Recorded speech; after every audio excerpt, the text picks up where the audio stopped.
association, pussy by association, pussy by association. Now you look at deputy man in my brown.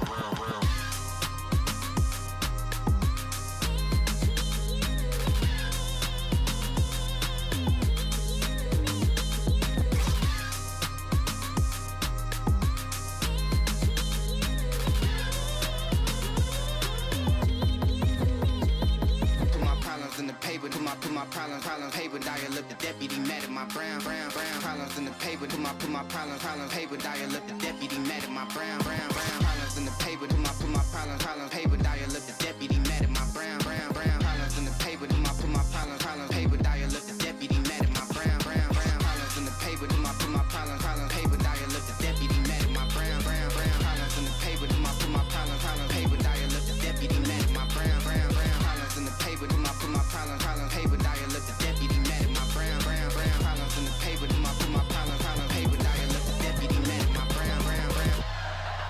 Listen here, buddy. Pussy by association. Pussy by association. Pussy by association. Pussy by association. Now you look at deputy mad at my brown. Pussy by association. Pussy by association. Pussy by association. Now you look at deputy mad at my brown.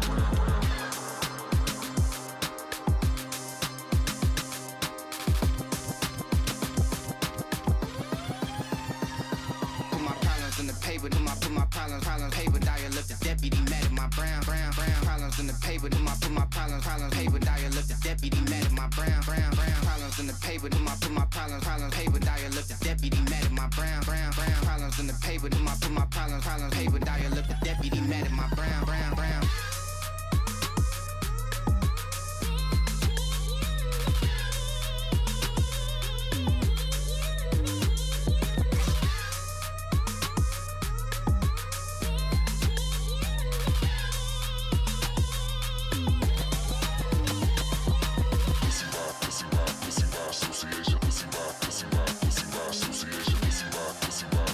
Association. Now you look at deputy mad at my brown. Pussy by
Hello everybody and welcome back to the Chennai Global Esports Championship. We're into the second day of the European Qualifier, therefore it's time for some qualifying games. I'm joined by Blake, as per usual, here for our primary stream of action. 2 best of 3s to decide who is going to be going to Chennai. And hopefully day 2 isn't surprising like day 1. There was quite a few upsets going on yesterday, and now it's down for the favourites to show exactly why they are the favourites in these important matches. Indeed, especially because there are only 2 favourites left, Dwayne, and they'll be in action against each other here today. I said at the start of the show yesterday that we could be expecting at least one of our main sort of core 3 to get upset over the course of this event, and that was going to be in this side of the bracket. So with Foot being eliminated earlier on, Big and BC.Game will be up to task here today, and this matchup certainly has got the makings of a preview potentially of what we might expect out of our winners from Chennai overall. But look, that's part of a larger context. We've got 2 best of 3s going on simultaneously today, Blake. So look, let's sort of just do a bit of catch up to what we saw yesterday.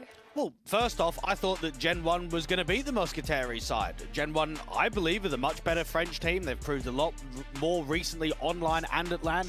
There was an upset there. Molo, a side that I only know of one player is in a best of 3 that can qualify them to the LAN tournament. And for Big, I think that they would say day 1 was pretty cruisy for them. They didn't get tested massively. BC.Game can't say that at all. No, absolutely not. I mean, look, we were covering the BC.Game side during yesterday's proceedings, both of their best of 1 and best of 3 matches. And look, we kind of said it at the start of the day yesterday as well. We were expecting it to be rather clean affair, pretty easy affair. You know, they should be making it through the likes of Quasar and NovaQ rather easily. But whilst Quasar was a bit of an easier affair, NovaQ ended up presenting a bit more of a tough task. And I think we both gave him the benefit of the doubt, saying, right, Nealon's a bit experienced. Maybe he can drag a map to be competitive and win his own map pick. He damn near won the whole series. They're up 11-2 on the final map at a point before BC.Game brought that epic comeback together. So, look, not infallible. And even though we think that it was a good debut out for Electronic, it wasn't exactly the best of days out for the full 5 of BC.Game. There definitely would have been a lot to reflect on from yesterday, and I'm sure Emmy and the boys have all got together and realized that if we bring a performance like that in against a tougher squad like Big, a more experienced team like them, we're not going to be in the running of qualifying to LAN. And when I look at the perspective of this entire year for BC.Game, making changes, upgrading the roster, Big in a similar conversation, they need a LAN. They need a good result, because that would cap off the year on a successful note for both teams. Indeed, $50,000 up for grabs in Chennai, $30,000 to the winner, and as I said yesterday, that can make a massive difference to teams' campaigns up towards the major. I know it's only early doors in terms of the new major cycle, with the cut-off being long over, and these points only going to count so much towards the next one. At the same time, though, you want to get those points to get the invites to the higher level events, to the constant positions that you want to be like at really grinding the points overall. But let's take a look at things in the macro sense, Dwayne, because there's only one part of the qualifying position. $50,000, like I mentioned, $30,000 to first place. Lots up for grabs if you can make it towards one of those top 3 positions of the top 6 that we'll have at LAN. Well, you have to look at it from the perspective of the European teams, right? Knowing that you've got teams coming in from Southeast Asia, knowing that you've got teams coming in from the Indian qualifier, and saying at bare minimum, we need to be making the final. So at a complete baseline, we're going for second place.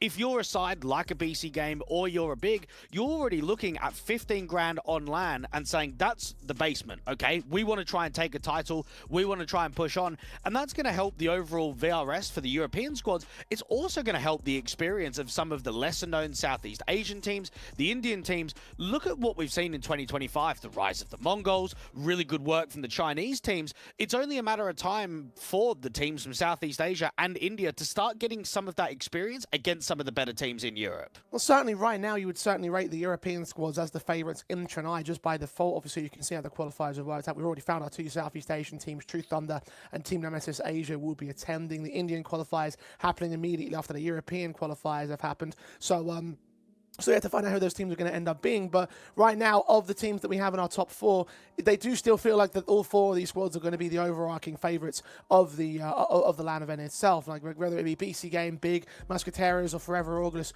those are the 4 sides that I would be putting at the top of the list for Chennai. And it's going to be a very large test for this Molo side, because again, I just mentioned it, I only know one player, that being Kdan, and the reason I know of him, he was a substitute for Zero Tenacity. Bro wasn't even a part of the lineup. He would be there if someone was ill or someone couldn't play. He would stand in and help the guys out.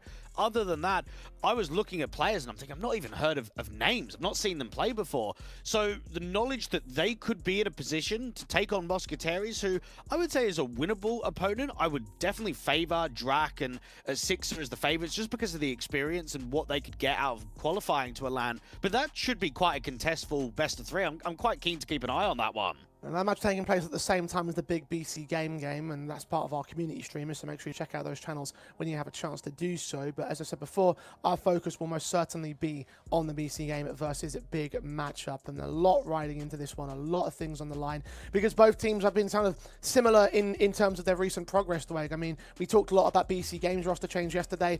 Big have made some roster changes as well, and not just one of them, 2 new players coming into the fold in the wake of some pretty bad results, if I have to say here, Dwayne. I mean, I'd hate to be harsh about it, but it is the truth, I think. And, you know, putting aside the fact that they used to be within that Tier 1 environment, they were at one point of the best team in the world, the results as of late haven't been up to the top end of the Tier 2 space, which I think for Big is where they should at the very least aim to be. There is no denying that this second half period of the year is the lowest point that Big have ever been. And that's not even just looking at it from a ranking or stats. You can just see it from the eye test. These guys have been really poor.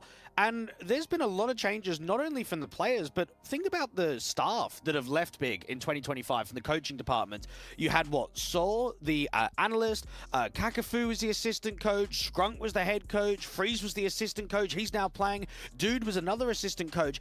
It feels like Big, from a GM perspective, haven't really known what they're doing in 2025. They keep making these changes, they keep trying to make upgrades, and then you look at where we are today, and a lot of people might question, well, why is Tabson still here if he's not going to be in-game leading? Well, if you look at VRS, you can't get rid of him right now. You need to try and hold that core for as long as possible towards the end of the year. And, I mean, for BC.Game, we were talking about it yesterday. Guardian has been in this team. Nork has been here. Cypher was here as well. Jacob, Cube, the head coach. You've got 2 organizations that have made a serious amount of changes in 2025. Was it yesterday? I think you said the BC.Game were the Tier 2 Falcons or something to that effect, because they spent all this money to bring in names like Simple and Electronic, and they've been trying to sort of like spend their way through the Tier 2 space. And, you know, you can put up to whatever sort of like perspective you think about in terms of the strategy itself. They got to start getting some results in my eyes to make it worth it, you know, other aspects aside. So we talk about debuts, let's talk about the matchup itself, because this is probably the toughest task that these 2 teams have faced so far in the qualifier. Overpass, Mirage, Inferno will be played out here in our best of 3. How do we feel about that? Well, first off, no surprise with the insta-bans. Surprised with the picks, though. Now, we know the BC.Game always go into Mirage, so that's expected. For Big, Train is their best map in the pool right now, but that being an insta-ban for BC.Game, you have to go a slightly different direction. Now, personally, I thought Big would be picking Dust 2. They quite enjoy Dust 2. They didn't look great on it yesterday versus AM, but they still pick it quite a lot in best of 3s.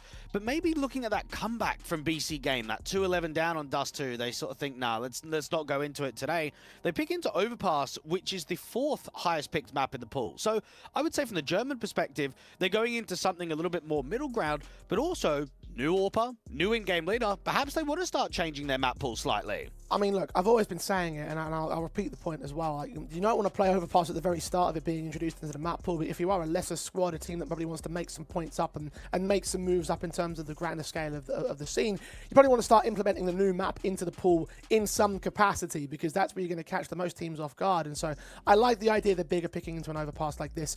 Whether it proves worth it, I guess, is going to be found out over the course of this matchup, because we haven't seen much of BC.Game on it themselves. They've had 4 maps being played in the last few months against not the best level of teams, 2 wins and 2 losses out of that much. Big's competition as well, some of it's been pretty good. Fnatic, for example, they're going to the major. They beat them on it in recent times. When you've got results like AM, who we saw yesterday in the qualifier, they were beaten at the same time. Then you have a loss to 1win, who aren't exactly the great 1win anymore, and that was a 13-5. So still yet to see exactly how this map stabilizes with the new 5-man unit. I do like the idea that they're picking into it as a theory, though.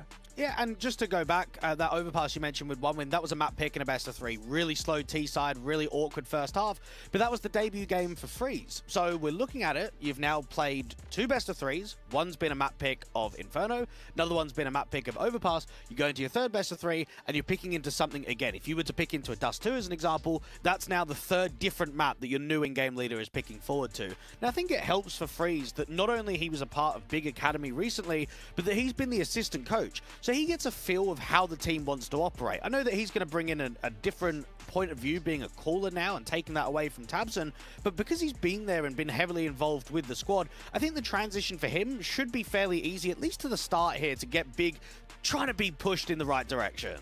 Yeah, when you see an IGL change, the one thing I always say is that, well, how are they going to implement the IGL style into the rest of the team? Like, how's it going to adapt in terms of the comms and communications and the chemistry there? Because it is a big structural change to change an IGL, but that doesn't necessarily apply in Freeze's case. I think you're right about that much. And I think that maybe the early results might end up looking rather good for Big, which is a positive sign in the sense that it's such a big change you don't want to let that slip by the wayside. The negative point, though, is the fact that oftentimes when Big do make these changes, they do look rather impressive, but then they fizzle out by the time about 2 or 3 months down the road. I hope that doesn't happen in this case, obviously, but it's a very different environment compared to where they were before competing in that tier 1 space. So for Freeze, I think he's going to take the ball by the horns and really try to run through with it. I'm not certain about it at the moment, though, because I've still got a lot of questions around Big and the core and their position, as well as that Grix folding into the roster. He's not a German native, right? I don't think he speaks German. I'm not aware if he does, so it might be a case of coming in English. The last time they had to do that was back when they had Spuya and Zentaris on the rosters, and that kind of worked out to a certain capacity, but very, very different times right now, and very, very different players in the roster as well this time. It's actually happened a lot more than you'll think, Jay. I know that those are 2 key examples, but what about when Rigon was in the team? The team was communicating in English there. I know Gade came in and he spoke German, so that was a little bit easier. But then they had Mantu recently. Mantu doesn't speak German. So we've seen a few times that Big have gone through this structural change of going from German speaking into English. It's just that they haven't really done it for long periods of time. The one with Zantares would have been the longest out of anything. Now, I think there might be some people out there that say, oh, well, Freeze has never in-game led a squad to the heights of Tier 2. That is very true. However, every German squad in the last 5 years behind Big has been a very large drop-off, hasn't it? We've not really had a second team that could even compete. So when you're there on alternate attacks, you're working with Azek and you're working with Stefan. You're not working with experienced pieces in the local scene. So this is going to be a large challenge for him, just to show that not only he can lead Big to the higher end of Tier 2 again, but perhaps try and get them closer to that Tier 1 discussion of where they previously were. Yeah, I mean, at the end of the day, if you're going to look towards the German scene, you're going to have to look towards those Tier 2 elements. And even if the drop-off is pretty massive, you still have to look towards those guys. I mean, look, alternate attacks, Penta Sports, like Team Question Mark. These are names that you probably wouldn't recognize as a high-end talent, but back in the day, back when alternate attacks were dominating the Tier 2 space, that was all Freeze's work. And I think that that's a very good point towards his name. Even if it has been a few years since that point, I still think you've got an opportunity there to try and utilize him in that capacity. I don't think it's as far gone as it is, because remember, Big are not at the Tier 1 space anymore. If you're going to look for a new IGL, what better than a guy that has taken a team up to a respectable position within the Tier 2 space? And I will say that for Big, this testing period from maybe now to the early stages of next year is the final straw on can we keep running with a German in-game leader. This is up to Freeze's responsibility to try and get Big's results to improve. And if we go into the new year without much improvement, it's probably time for an international in-game leader. It's probably time to get more of these European players into the squad. So it's going to be an asterisk. I think for Grix as an AWPer, we saw him do quite well out on Heroic. However, he's mainly only been known in the CIS scene. He played on a few academy teams, Omega and Auroras. He made his name known the most, I would say, on that Astrum and Aurora main side. And then recently, he was on Gun 5. I think he brings a lot of youth. He brings definitely a lot more AWPing capabilities. I mean, think about who's been on this team recently. You had Hyped, and then before him, you had Mantu. Grix is a much better AWPer. So that's going to be something that is only an added bonus for a squad like Big. Well, we've waxed lyrical about Big and their roster moves quite a lot so far. Let's talk a little bit more about Electronic over on the part of BC.Game, because had a bit of a discussion about him yesterday and sort of weighing up his position. When we ended the show, Dwayne, yesterday, you were saying that you thought he did okay, he did all right, he kind of had a decent showing as an individual, even if BC.Game as a whole let them down. Let themselves down as a whole, rather. Do you think that Electronic needs to do better today, or do you think that yesterday's performance was sufficient on its own? Look, yesterday's performance, they're playing plumbers, bro. Do you know what I mean? Like, they're not playing teams at the top end of Tier 2. I wouldn't even say Big is in that conversation right now. So you can't judge those performances, if anything. What you can judge judge is the impact in important games. And I think for Electronic, this is going to be a key matchup to see whether he's got the ability to push on and get BC.Game to land. It doesn't matter who your opponent is, it matters about the result, and that's what Electronic's coming for today. Well, look, the results yesterday, damn near sort of BC.Game eliminated in the quarterfinals. So is that cause for concern? The fact that NovaQ nearly took them down in an 11-2 fashion? Is the 2-1 affair going to be something that BC.Game will have in the back of their heads, or we're going to have to think about in the context of this big series? If that's not concerning, then that's delusion, isn't it? Of course that's concerning. You should be able to run them over. You should be able to win that series 2-0 without even being tested. Now, they had, what, 3 series points out in regulation on Mirage? They didn't win any of them. We saw a troll of a 4v1 on a Ninja defuse going down. That would have been another series point in overtime. There were definitely issues that cropped up for BC.Game. However, it's difficult to be too harsh on them because they didn't lose the series. Now it's about redemption, and it's about putting in a much better performance today.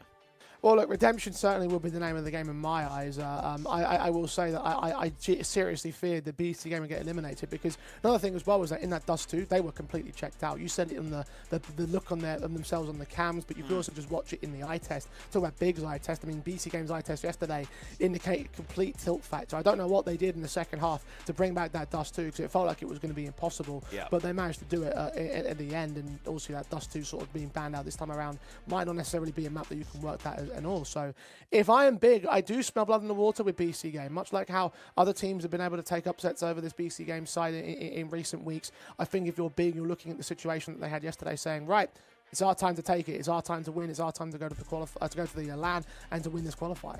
And you can understand why tilt and frustration is going to be fairly high. This is a team that's a core of Tier 1 players. These are guys that have been very successful across their career and basically spent the last sort of 10 years for Electronic and Simple at that elite level. So when you come down here into Tier 2 and you're losing to Eternal Fire, you're struggling versus NovaQ, you're getting eliminated out of tournaments by Ruby, it's unacceptable. And for those players, they know that they can perform individually not only at a much higher level, but as a team, they should instantly be at the top end of Tier 2. Now, you and I, we might have completely different point of views about it, right? We might look at this team not saying that they're a top end Tier 2 team, but if you're Simple, if you're Nexa and you're Electronic, bro, you got to be winning titles tomorrow. Your expectations are super high on this roster. Yeah, and you know, we can talk about the dynamics of a new fifth player all we want to, and sort of get into the minutiae. Maybe that might apply to some of the higher end Tier 2 teams. Maybe you can stretch an argument that it might apply to Big as well. But you are right. Like, it's no excuse to let NovaQ take you as far as they did when you've got players of that caliber on the roster, of the former Tier 1 atmosphere, of former Tier 1 greatness. Remember, Simple Electronic, they're major champions. You don't win that without being some of the greatest in the world, and therefore, even if they aren't necessarily competing in that same environment right now, you do look at them as saying they have to win some trophies, they have to win some tournaments, they have to get some good results under their belt. So it's not an excuse, I don't think. So what would the reason end up being then? Why do we think they completely bottled it yesterday? I think Tier 2 is just a tough beast. I mean, look at what's going on with Paravision, right? They have Jame and Kicker, or at least did towards the start of the year. It took them months to get that team going. I know that we're talking about a different caliber of players, but they're still major champions. They were still ex-Tier 1 players. Tier 2 is just a difficult landscape. You're playing a lot of officials. You're playing against a lot of different teams. It's a bit more gambly. It's a bit more gimmicky. You're in an online atmosphere where you don't get to play against the LAN pressure like you do in Tier 1. And we get a lot of Tier 1 drop-downs that find it difficult to make that transition at the start. Yeah, they eventually kick themselves into gear and show that they're a lot stronger and a lot more dominant, but it's not as easy as just flicking a switch and being an instant Tier 2 contender. Well, how long do we really give this this project the time of day, right? I know that obviously Electronic just moved into the team, so you're still sort of feeling out the teething period, but this isn't the first time people have looked at BC.Game and said, look, we need to see some great results out of them, and they haven't quite delivered, so they've made even more changes. So does that cut the time as short? Do we still set the 3-month standard period? I mean, there's a chance there might be more roster changes down the line when the major ends, because of the nature of what BC.Game do, targeting Tier 1, former Tier 1 players, you know, guys on the fringes or on the benches.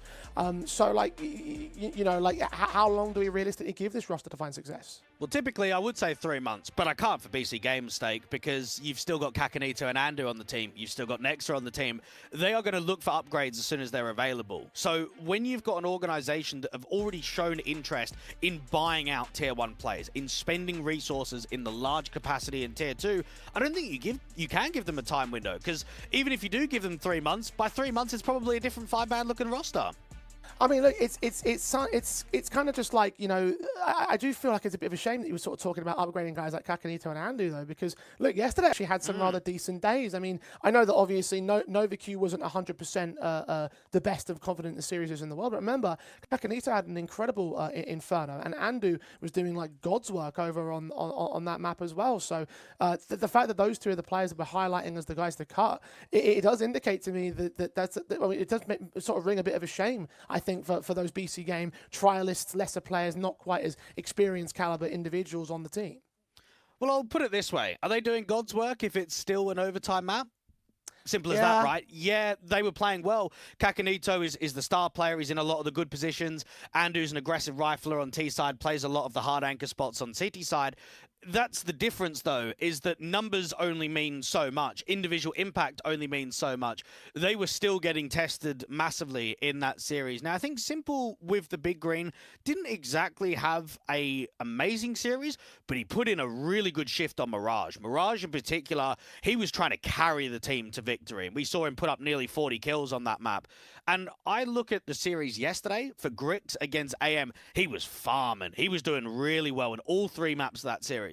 So I think the battle between Grix and Simple, not so much in a head-to-head between the two, but in the flaw that they can bring, just how much impact we're going to see between AWP kills and round victories. That's what my eye is going to be on between these two today. I'm certainly looking forward to how those elements are going to play out. Grix a very exciting individual. Obviously, Simple is the CS GOAT.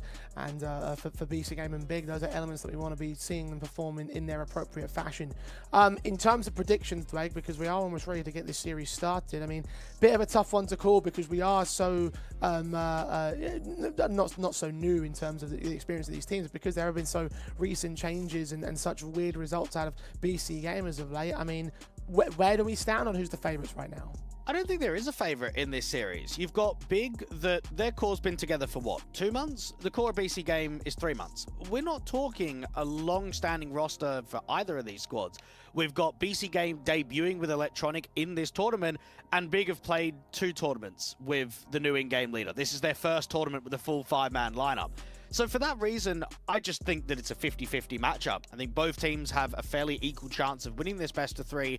It's going to be a test for Nexa as a caller, and it's also going to be a very key matchup for Freeze to show that he can get Big to a LAN. Because I look at Big, and they've played a lot of LANs in 2025, especially at the start of the year. They were at IM Katowice, they were at IM Melbourne, they went to IM Cologne. Problem is, Jay, all of those events, bro, they're just VRS invites. And then all the ones that they've been to recently, the Urban Riga Open, the Birch Cup, the Fragadelphia Blocktober, they're all open signups. They've not qualified to many LANs. They've either gone for a free pass via VRS, or they've had to use their resources to send the team overseas. Well, I mean, maybe that's where things start to change here today, because we are talking about this match as being the kind of match that lines up who our favourites for the LAN is going to end up being. So to get a win over BC.Game, to make your way into that grand final tomorrow, get the top seed, you know, smash out some of the Southeast Asian and Indian teams, and go to that playoff position, get that final, get that $30,000 prize, and to do things the old traditional hard way might be a turning point in the journey for Big. Now, I was doing a little bit of homework going into this best of 3 series, and I found something quite intriguing. You spoke about it on the broadcast yesterday, Jay. BC.Game only going to a single LAN so far in the org's history, that being IM Dallas. Now, they weren't invited to the event. Instead, they had to grind through the open qualifiers. They came through the closed qual, and who did they beat in the closed qualifier? Well, it was Big in the opening best of 3 and Astralis in the second best of 3. So I'm sure that Nexa is looking at that one saying, we've beat them once to try and get to a LAN. Let's go and do it again. Has been quite a while since that point, though. So is there a movement for Big that will begin to allow them to get a little bit of revenge. I guess we'll find out as this one plays out here. Dweg, I know it's a little bit difficult to ask, but I'm going to ask it anyway. Your predictions for this best of 3? I'm going to go BC Game 2-1 for this BO3, I think. I'm going to join you there as well. But make no mistake, Big have a chance to pull one out of the hat and defeat BC Game the same. Here we go, overpass to kick things off. Big's map pick, BC Game on CT side to start it off as the Pistols are live. Yeah, just 2 officials for both Grix and Freeze since joining up on the roster playing the overpass, making it the highest picked and highest played map in the pool for them right now. Into the pistol, you've got the Julies out on B, but a very heavy A stack. Now that smoke from Electronic is going to try and block, try and see if they can move the offensive, and it's turning into a B retake. That's why Electronic is going further passive out on B, so if the bomb does go down, it'll probably be a 5-on-5.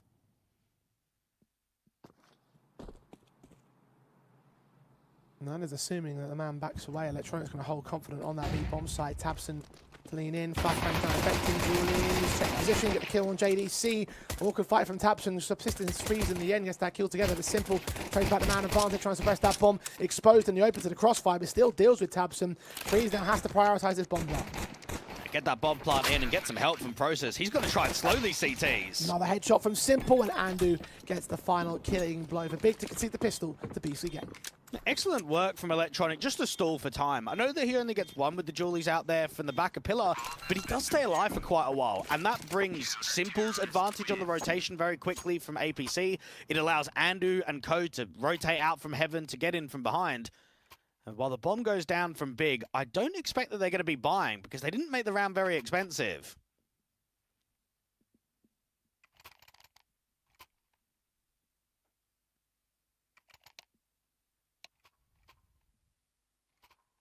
Good start from the BC Game squad. Big's execution shut down as soon as they got the chance to. Well, one plant bonus was still secured, however, so there will be a rebuy, a forced invest from the T side line. 2 Galils available to play. Now, it might be Simple only going with a pistol and armor to keep the AWP potential going into the next round. He eventually does go down into the M4, but that was an option for them to consider. Big have Freeze investing into a Galil and dropping that over to one of his teammates. Kakanito going aggressive with the M4. You've only got Grix and Freeze that are maintaining this park area.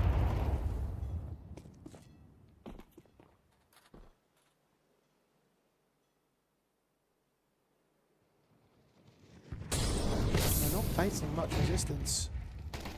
Molotov and Kakanito got to reveal himself, the jump face of that Tech-9, trying to find the man. I heard the tag damage, smokes off to the other entryway to park. Might still see an angle of attack for Freeze though. Hasn't smoked off the entire position. In the long angle, still be exposed. He hears those footsteps, but Freeze sneaks his way towards Birthday instead. Perfect timing. The CTs might not be ready for this, but BC Game back off regardless. There's definitely a good exploitation timing here for Freeze, but he still needs to generate impact with this Tech-9. Now, you've got 2 players out on B of Andu and Electronic. They don't have any util to block, so it could just be a pressure point in from the bathrooms and then a walk contact in from Monster towards B. I think Freeze also, that noise was made there on the drop off towards the bench, and you saw a Simple react immediately to rotate back. Kakanito now will be on the defensive on his lonesome. Simple will rotate or be in quick rotation positions to join him. But the main emphasis is going to be this B hit. 2 players on defense. The utility thrown has certainly pulled them back for a bait. Now it's time to execute properly. M4 and FAMAS in tow. The slow walk ups are big. 20 seconds on the clock. If they're going to go, they're going to go right now. And they might be able to walk their way right into the bomb plant positions here on default. Kill for Kakanito against Grix, and now the jig should be up here. Smoke down, plant secured, dink down on Andu will reduce him to 11 HP. It's a 5-on-4 right now for BC Game. Yeah, Freeze can cut the rotation from Kakanito, but the Galil of JDC needs to be a playmaker on the bomb site. He's waiting for them to make their moves up. Damage done to 2 players now on the BC Game side. The Tech-9 to cut rotations. Sees 1, takes Kakanito. Electronic fell in the meantime. JDC does provide that impact. Process also gets involved, and Nexa is alone on BC Game. Big's force supply is going to work out well for them, unless Nexa has a hero-like moment. He's going to act quick though. No kits on him. Unless there was one drop by his teammate. No, he falls back. He saves his weapon. And indeed, Big will answer with a steal.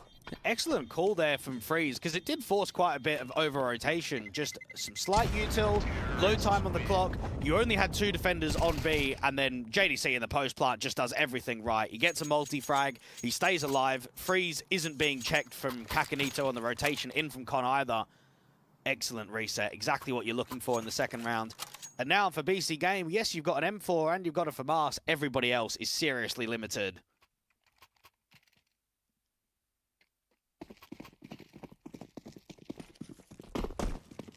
Still force as much as you can. That extra rifle held over with a nice for Nexa to keep, but he going down after time.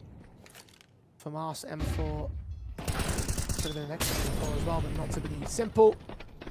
Lands on Tabson at least, provides as much impact on the M4 as possible. Dink down 11 points of health and losing Kakanito there in mid, but he himself gets away alive. And that M4 can still get picked up by a second CT if he does go down quickly, which he will do in a directive face. Big, focusing more down a connector, but not committing to that B site yet.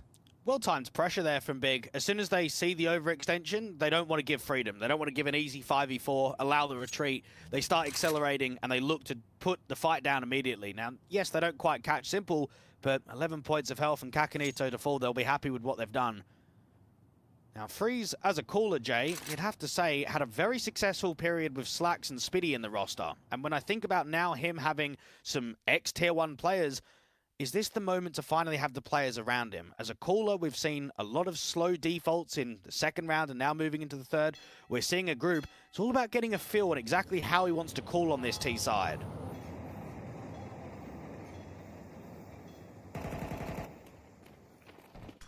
Engage with Agalil, forcing it from the back. He's 5-7. HE'd out in the corner. Process credited with the kill. Flashbang's over, going to blind off Andu. Sit back at water, wait for the CTs to, the T-side players to make their moves in and wait for backup to arrive in the CT squad. Instead, nothing is secured. Next up for Mars staying. And I think Simple passed that off to a teammate, that M4, so he's lost it. Permanently gone. All he can do is save his Kevlar. And Big will have the lead early. The Big are in a position now where they can start grinding these T rounds out. And we know that for BC Game, we've not seen many overpass officials from them in the recent months. Electronic will be debuting on this map, and it's 2 wins and 2 losses for them. Whereas for Big, I know the core has only got 8 maps, but if you extend that further to where it was the previous core of Tabson, JDC, and the likes of Crimbo, we've got 11 maps played on record, making it, I would say, fairly played often in the Tier 2 landscape. Nexa falls, a bit more expense done, so even more is not quite being saved forward into that next round.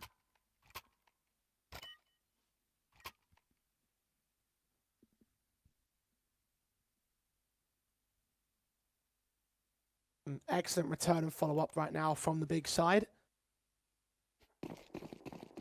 Connor's going to continue to be a problem for BC Game, of course. The only for Simple. Helmet in mind, armor and all, everybody else with limitations. Basic eco sets in for what should be a simple 3-0 start for Big, and want to start like this on your own map pick. Again, we talked about Overpass being the, not curveball per se, but the kind of map you want to sort of work if you are in a lesser division.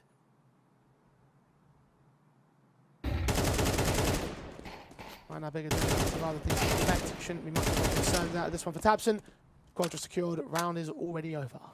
Now, I was looking back at some of the clips and highlights in the series yesterday that Big had versus AM, and you'll notice in one round in particular on their T side, Tabson had a 1v5 gun round as well. And that's probably the biggest question mark, is that if Tabson's not calling, what's his fragging looking like? Now, if he could 1v5 yesterday and put up some pretty good numbers, I'm going to be looking at him in this best of 3 as being a fairly good fragger. I mean, he has to be now that he's changed the role. Well, that's the thing that everyone used to say all the time about Tabson, is all the pundits used to say, we want to see him on a bigger team, excuse the pun, but like a more significant Tier 1 team, drop the IGL role, become a star rifler. Very late in the day in terms of his career as a grand scale of things, one of the older players we have in the scene, 30 years old for the man, but still, if we can kick some ass, that'd be nice. Kick some ass yesterday, let's see if we can kick some ass today as well. Rifles out for him and his teammates. AWP in the hands of Grix. Galil's for 2 players though, so still working the the bonus weapons for Big. BC Game 2 FAMASes down to the basics because of the lack of funds, and both of those FAMASes set outside of Monster. About to be challenged by the T-side forces. Meanwhile, in mid, they're trying to suppress Big. For the most part, they are successful. Thompson, flashbang, turned away from, still gets a kill. Andy with a trade, JDC with a follow-up. B-site is open for business. Great spacing and even better utility usage. Just a single flash assist, and then they come out, they pressurize the 2 B players. Big don't even need to commit here. They've still got a lurk outside of Con. They've got a lurk up here from Party. They've got plenty of time left on the clock. They can just settle and wait to see what the response is going to be in terms of an aggro move. Third player joins the mix, 40 seconds for BC Game to hold the defensive line, or more specifically for Kakanito to hold the defensive line. He's the only player here on this side of the map. He's backing away to focus fire with Simple. Noise is being made by Grix. Simple when Con can cut off Freeze. Is Freeze ready for this angle? Timing's everything. Foreseen him. The spot kill gets found quick. Now they have to commit here. Grix will land the AWP shot on Simple. 10 seconds. Bomb plant needs to be secured now. Sam, they might not suspect this at all. He's going to sneak and strike. Last second kill. Oh my word. JDC strikes AWP right back, but Kakanito's forced to fight, and Big just barely get away with the round. But you can see how the North Macedonian damn near stole it. Well, I'm not sure what Nexa's doing, because, yeah, Kakanito pretty much stole it. Nexa just needs to stay alive. There's no time for the plant there. What's going on with the communication? That bomb has been dropped. All Kakanito needs to tell Nexa, don't peek, because I'm stuffed here. I'm eventually going to fall. They can get to me in time. They can't get to Nexa in time. Oh, boy. That is a mega troll of a round. What that could have done to the complexion of this game, you're right. Questionable decision-making from Nexa. Calling a very good game yesterday at certain points during their series. On an individual basis, so it seems. Tabson, of the light work of this half-bought eco round. Simples, the Eagle is left alone standing on the B-bomb site to do the triple of the main man of Big. Yeah, one more kill out of him perhaps, and that might be a little something of a bonus. No, not to be. Process will take him. Okay, a very simple one for the Big side. All 4 players that remain alive. 5-1 on their board, and all max loss bonus kicking in for BC Game. Start buying their weapons as Big has stabilized their economy. It's floundering while they're well. Well, thinking about Nexa, he wants to prove that he can perform and allow himself to put a result up that was a lot better than last time he was in India. Because remember, last year, he was there for the Skyesports Championship, wasn't he? He was there with Bleed, and they got grouped. They unfortunately couldn't make it towards the playoffs. They didn't get to play in Mumbai. So knowing that you've got only a few maps to win in a best of 3 today, that's your second chance of having another crack at India.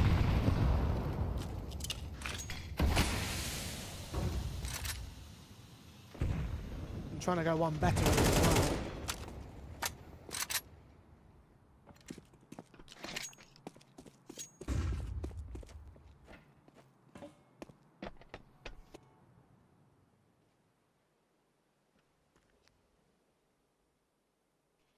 A very different environment with a brand new team. Simple. To come out, they completely fail it, but it still works out. He's completely staggered, didn't know who to aim for. That was definitely not intentional by Big, but it has worked out to the opening, and now they can charge up long. A perfect opportunity in that round to do the run boost, even if it's unsuccessful. We hadn't seen it previously. And Simple was only going to get 1 at most in that state. So aggressive out towards long, not a teammate with him. Kakanito in from the divider, and your third A player on the rotation up from Nexa. He needs to try and stall and block these long players. Molotov's in, player in the back line's cut off, kill found. Divider player also caught back by Process, trying to reposition into the bathrooms. Well read and well coordinated from Big. They are playing a very good game here on Overpass. Minimum 6 to be taken, BC Game. And can't win the half anymore. Might have to concede it outright with the buy state not looking great for the next round. These 2 M4s need to stay in play.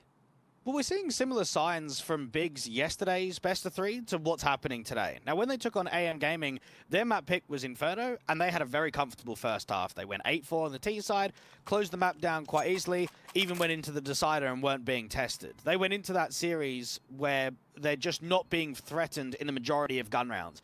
So right now, this is on track. They're looking pretty solid on their T side. Their trading's on point. They're giving very few chances away from BC.Game.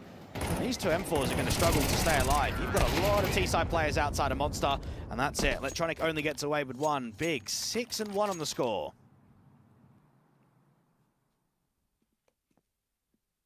And I continue to talk about score lines, and particularly comparing to that AM series from yesterday, Dwight. It was a 9-3 CT side start from Big, so if that's the CT side we're expecting to bring to the table here, then BC.Game may already be looking like a little bit of a small fry squad in the opening. Tactical pause has been called in, though, to try and fix those issues. Well, where are those issues, though? The one thing that seems to...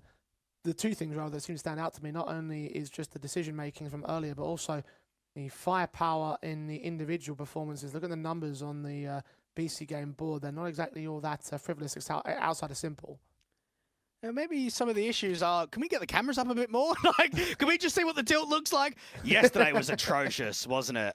It was uncomfortable to watch at times, and yeah, it's an aspect where you can understand frustration, but you don't want to see it, do you? You don't want to see it in a best of 3 like this, where there's so much on the line. We didn't want to see it against Nova Q yesterday, but we did. Gives us a bit of entertainment, at least. Yeah, you know.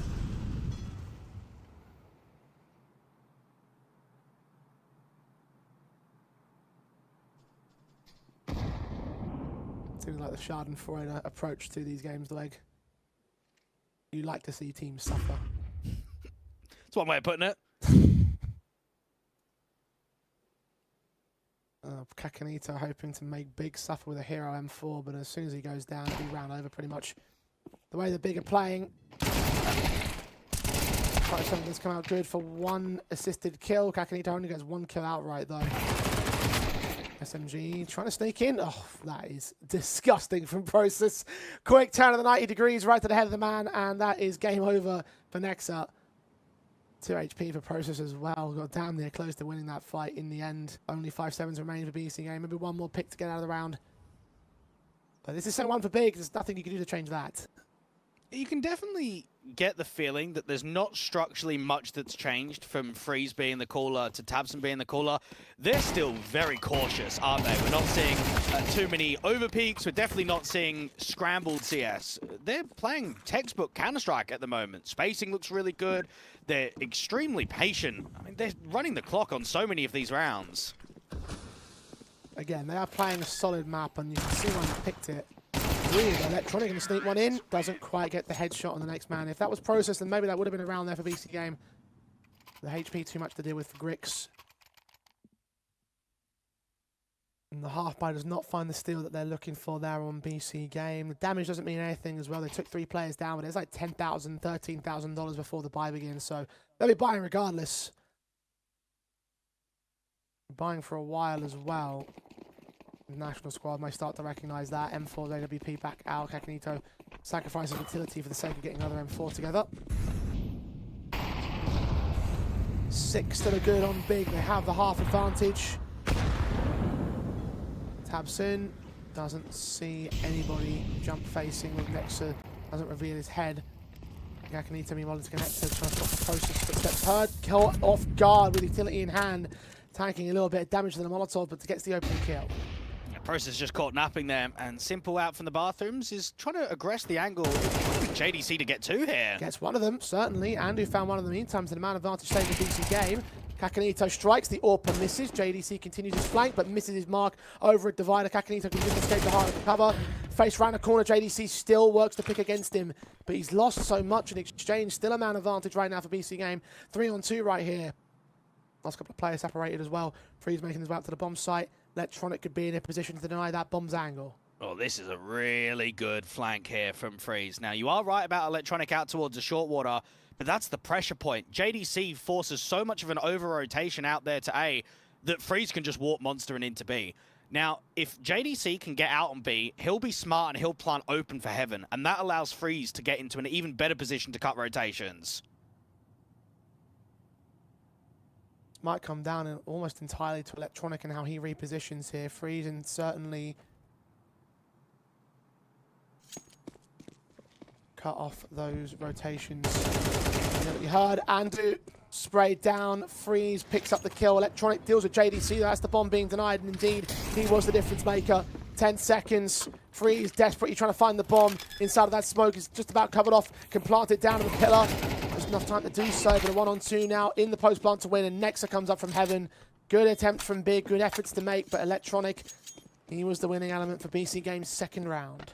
Yeah, it's a little bit of a shame there to come in from Freeze. You've got yourself a very good 2v3 where you get yourself out towards Heaven, you're getting the bomb plant. The problem is, unfortunately, not having your player stay alive and not being able to get the bomb down. So BC Game make it the second, just about holding on though, and I think you can give a lot of praise towards Kakanito and what he was able to do in that round. He goes aggressive into con, strikes early, repositions out towards the bathrooms, get himself a secondary kill. Without the North Macedonian creating impact, there probably wouldn't have been much in that round for BC Game. No, not at all. Second time that Kakanito's been an element to consider in the rounds for BC Game. The one that they nearly won at the timer. That sandbag position over at the short position in this round as well, which did turn into impact and success.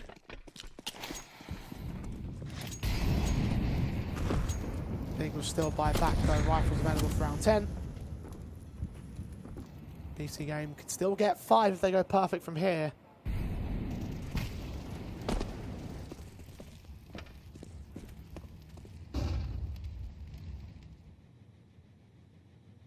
Grix and Process interconnector. Working their way up to look towards mid. You've got 2 players back over at the fountain. BC Game lose the first of Andu, Orb of Grix ready for Simple to peek. Looking for the rifle instead. Oh, he turns away, but no punishments there for Big. Both players have to back off. Well, Tabson knows that the AWP is on B because he heard the scope come in. So that's strong info to start off the round. Big have done an excellent job of getting 5v4s, haven't they? We've seen very consistently in this first half that they have not given away the opening casualty. Now, there might be 3 on B, but they're trying to split and trying to get a walk contact out on the monster guys. Tabson kill, Simple trades, Freeze responds back. Advantage extended to 2 now for Big's part of things. One trades all that they've been able to find. Nexus trying to see if we can get close to the bomb site. Kakanito from range at Heaven. Flashes over. The smoke's coming down his way as well. All on Nexus deny that plant. He does do so, but there's a lot more time left for Big. The trade is fast from Process. The plant will be secured on the second go over, and Kakanito can only do so much. 1-on-3 for his retake. Now, there has been a lot of times in which the bomb plant has been denied, but how many times have we just seen instant trades from Big? It's not like that series yesterday from BC Game where 1 kill makes the defining factor. The bomb doesn't go down, whatever. Like, we just put it down again. Everyone's in good positions to crossfire, and BC Game are showing a very average CT side, whereas for Big, they're being disciplined, they're on the money. You're getting a lot of impact out of JDC and Tabson in particular. And for Freeze, you have to look at him as not a young in-game leader. He is 27 years old, but he probably thought his playing career was done. Because after alternate attacks, they pulled the plug, didn't they? The organization said, we're not investing in German CS anymore. He moved over to Big Academy, and then he gets the offer to be the assistant coach. Now, I know Freeze, I've spoken to him in the past. I would certainly be under the impression that when you go from Big Academy to an assistant coach, you think your career's done. You think that you're completely finished. And then only a couple of months later, you get probably the biggest opportunity in your entire career to not only return to playing, but to go to the main roster.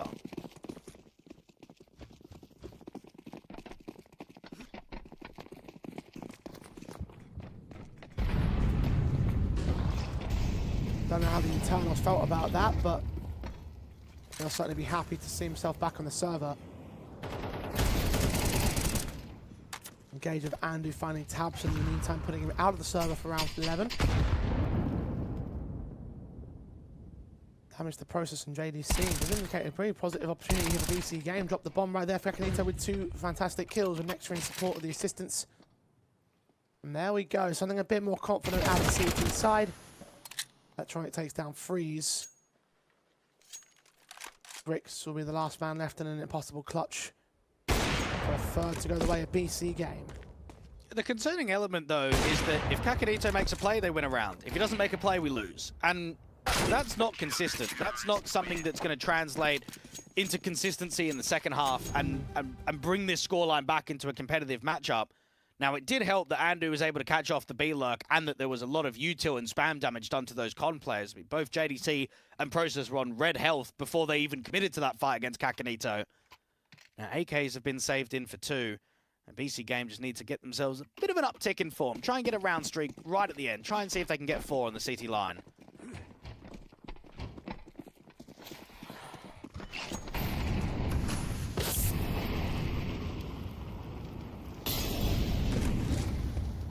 Last round of the half, big going for number 9. But BC.Game have simple in mind, and he takes the head off JDC to start off the round. Kakanito also there in mid. You say if he makes a play in a minute.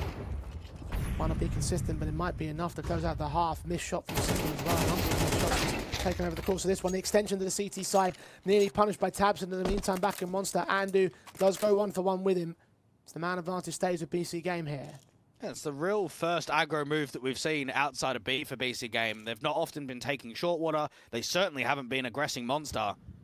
Now, Grix, Process, and Freeze are in a position where they've got map control, but they need a pick. They need to make it uncomfortable for the CTs. Now, Grix is not even seeing the jump spot. No one's out there from the back of Dice. Now, Freeze and Process quite frequently have been walk contacting Monster in this first half. Now, Kakanito's searching. He's cleared all of long, and he's now coming into the bathrooms. He's still not seeing anything. Andu's hunkered down to the B defensive in the meantime. The AWP of Grix starting to move. Trying to make some noise, trying to pull rotations over.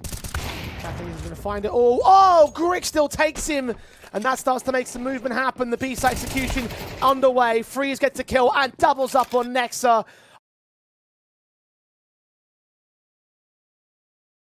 I don't know how Grix won that fight in the 1v3. Can't make it happen. Dead to rights. It's a 9-3 half for Big. Excellent stuff. They look fired up. And they look to put Overpass to bed very quickly.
6 rounds to the good on Big. They lead the charge over BC.Game. A confident opening half on their T side. Now to the CT side of things, where it could be closed in the blink of an eye. BC.Game have not posted up enough to justify this overpass win. Well, I'll tell you what, if we keep seeing showings like this from Big, there will be no hate watching from Eternal J and Dweg. That was a cracking showing. That was a really good first half. There'll be no hate watching from Dweg specifically. Don't drag me down with you.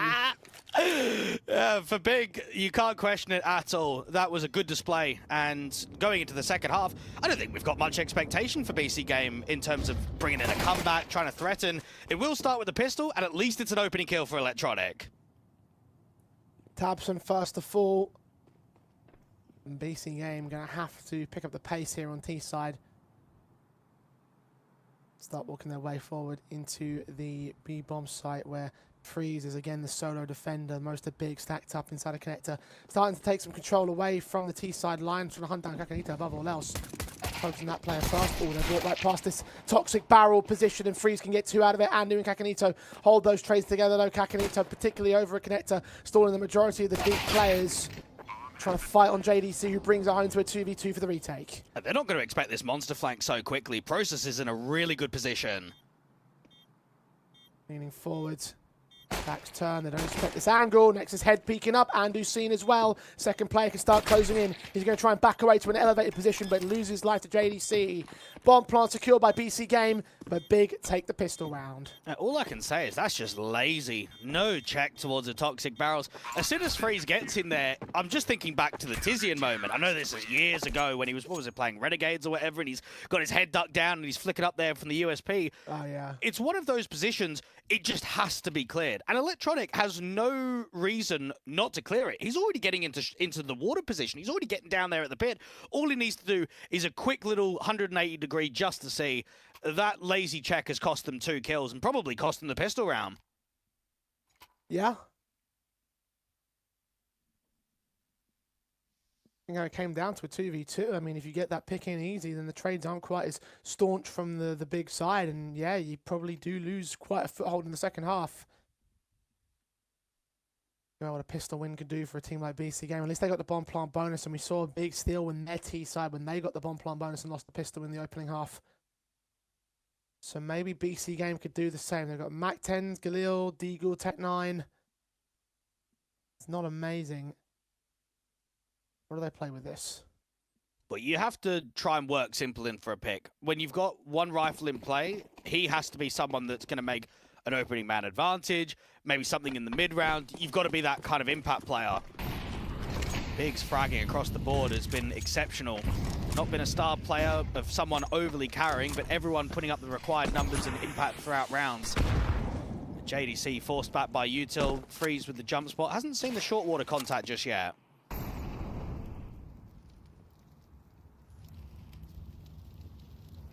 Incendiaries on to the short access.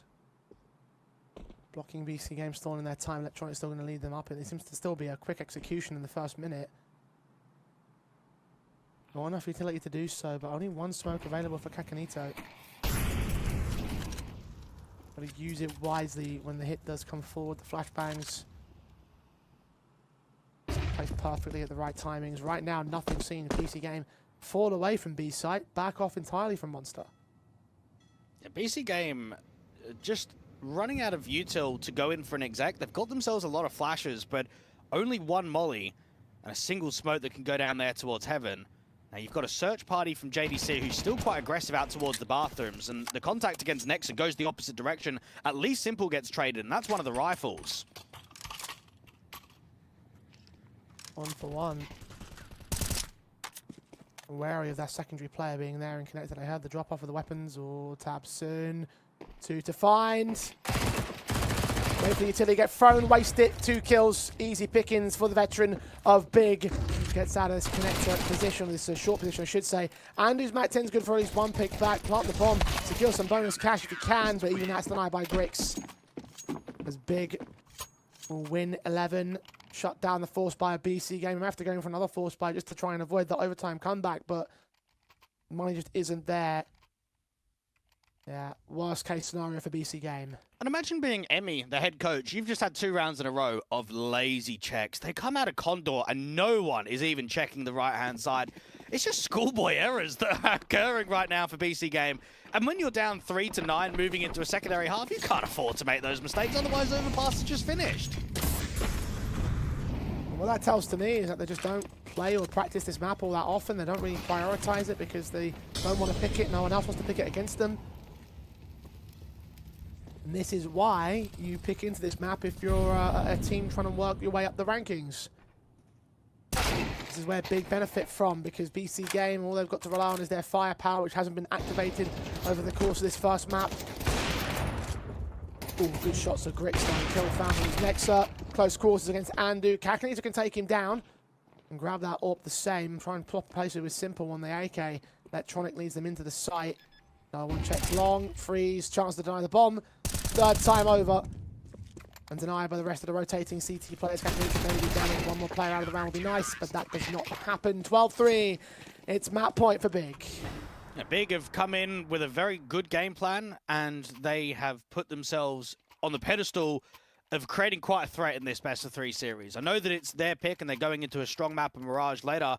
The BC Game haven't challenged. And when I look at the series as yesterday, they were either owning Quasar or they were sort of holding weight. They were still at the advantage in a lot of those times against Overkill, obviously outside of the last map of Dust 2. But here on Overpass, it just feels like they're not even competing. No, not at all.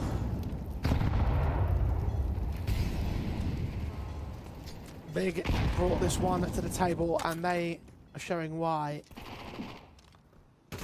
Kill for Kakanito. JDC has fallen first. But Grick so fast to trade back onto Andu. His AWP stellar. BC Game. Moving players on opposite ends of their success positions. The Mat 10 of Electronic does do well against Tapson. Down to 13 points of health. But no kill back for BC Game. No man advantage yet. Freeze now against Kakanito. M4 loses the fight, so there's one back for BC Game and a man advantage at last. A couple of rounds in a row now that BC Game have won opening picks, but Big have always found a way to recover the rounds. Now, they might have lost long, but they definitely hold on to the bathrooms. Tabson is difficult on B because, well, he's on red HP, so if this bomb does go down towards B, there's almost nothing that Tabson's going to be able to do on a defense. Kakanito's pushed the smoke as well towards long. He's actually on the site right now. He's going to backstab them. B will be the target. Tabson needs to pray, doesn't run into the man. The search is called in. Bad info for Big. BC Game start walking their way through. Tabson playing back over a graffiti. Kakanito will see no one on this bomb site. 20 seconds. The bomb will commit. Tabson has completely missed his mark, unfortunately. Great information call from BC Game. No kills for Kakanito off the back of the 2 that he claimed.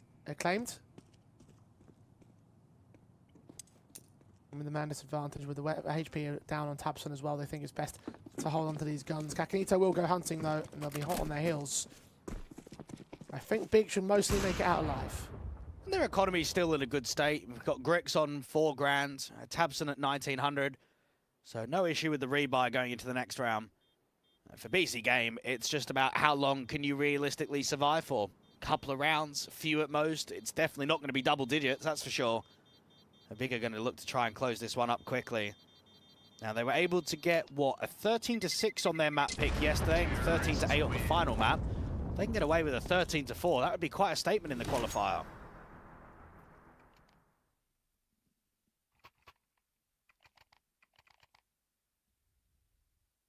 Over a team that we were saying yesterday could be on to win the whole thing.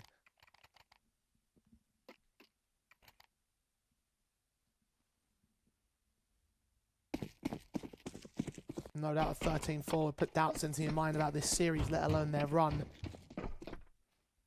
Unfortunately for BC Game, no matter what happens here in Overpass, they will have the Mirage coming up next. And we saw how good they can be on that Mirage. Fall back on their most played and most won map in the pool.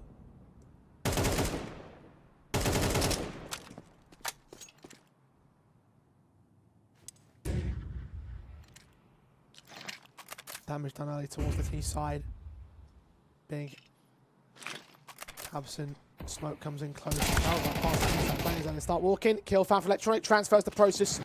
And that is the round done with B-side claimed. Grix can get one pick back of the AWP.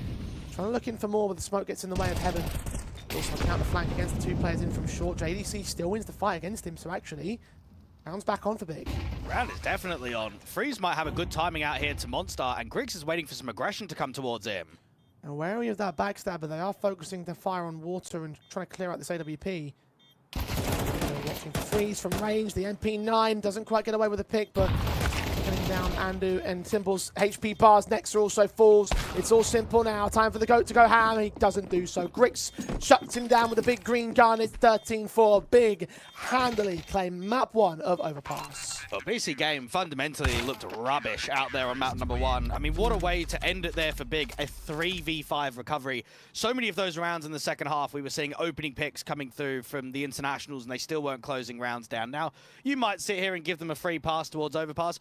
I still don't. They've still got 4 officials played in the last 3 months. It's not their instaban. They keep it open in the map pool. That was an unacceptable showing, and for Big, they capitalized on immensely. That was a very good showing for the Germans. Indeed, they did. I'm certainly more upon the idea that Big played a lights-out game. I don't think that BC.Game were ready for an Overpass. I think that is a concern, the fact that it was so underprepared in the context of this map-up, because, look, it might not matter in most of the officials you play, but in the future, Overpass will become more integrated with teams like Big working it in, with them using it as a linchpin map. Like, remember, all the Tier 2 greats that broke through towards the Tier 1.5 or even the Tier 1 scene all were utilizing things like Vertigo when it was new into the map pool, and Anubis or Ancient when those were also introduced into the map pool. So Overpass coming back in, you're going to need to practice it at some point, because you can't let maps go down like that. At the very least, again, they've got home territory coming up next in that Mirage, but look, the fundamentals were not there for Overpass here. Yeah, home territory might be a stretch. Yeah, it's the number 1 map in the pool, but what about yesterday? We have to talk about recency bias. Mirage was difficult. They did not have a good affair on that map.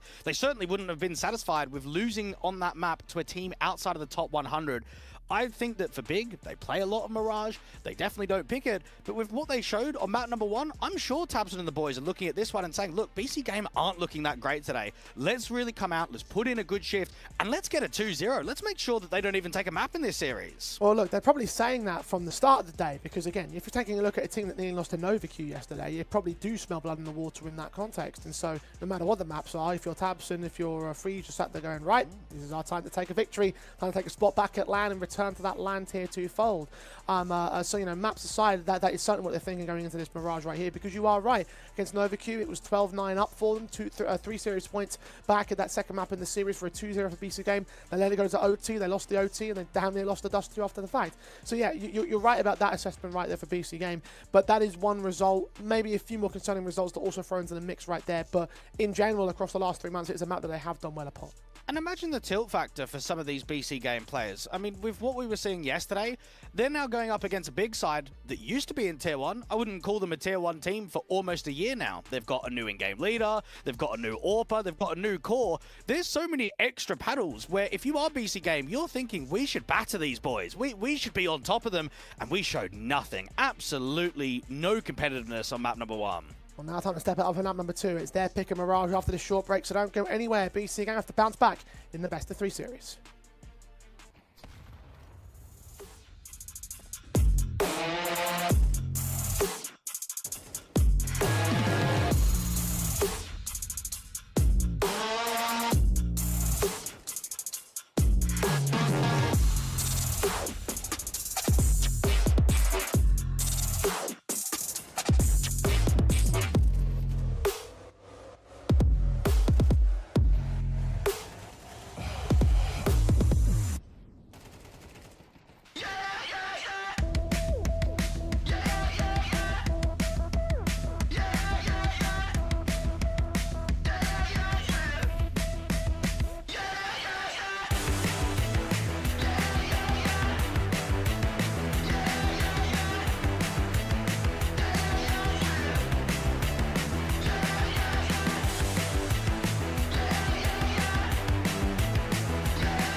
Oh, BC.Game don't quite do what they wanted to do on Overpass. It was their opponent's map pick, but a very disappointing 13-4 to get that map over the finish line for the big side. Mirage will be coming up next, but before we get there, let's do a little bit of a recap onto how that Overpass went down, because I don't think there's much to say for Big, for BC.Game's perspective. For Big, though, I think there's a point in that the last map where you mentioned is like, if they keep playing like this, there's a lot to be excited about, because they looked on form, they looked like a unit, they looked like they had great fundamental tactics.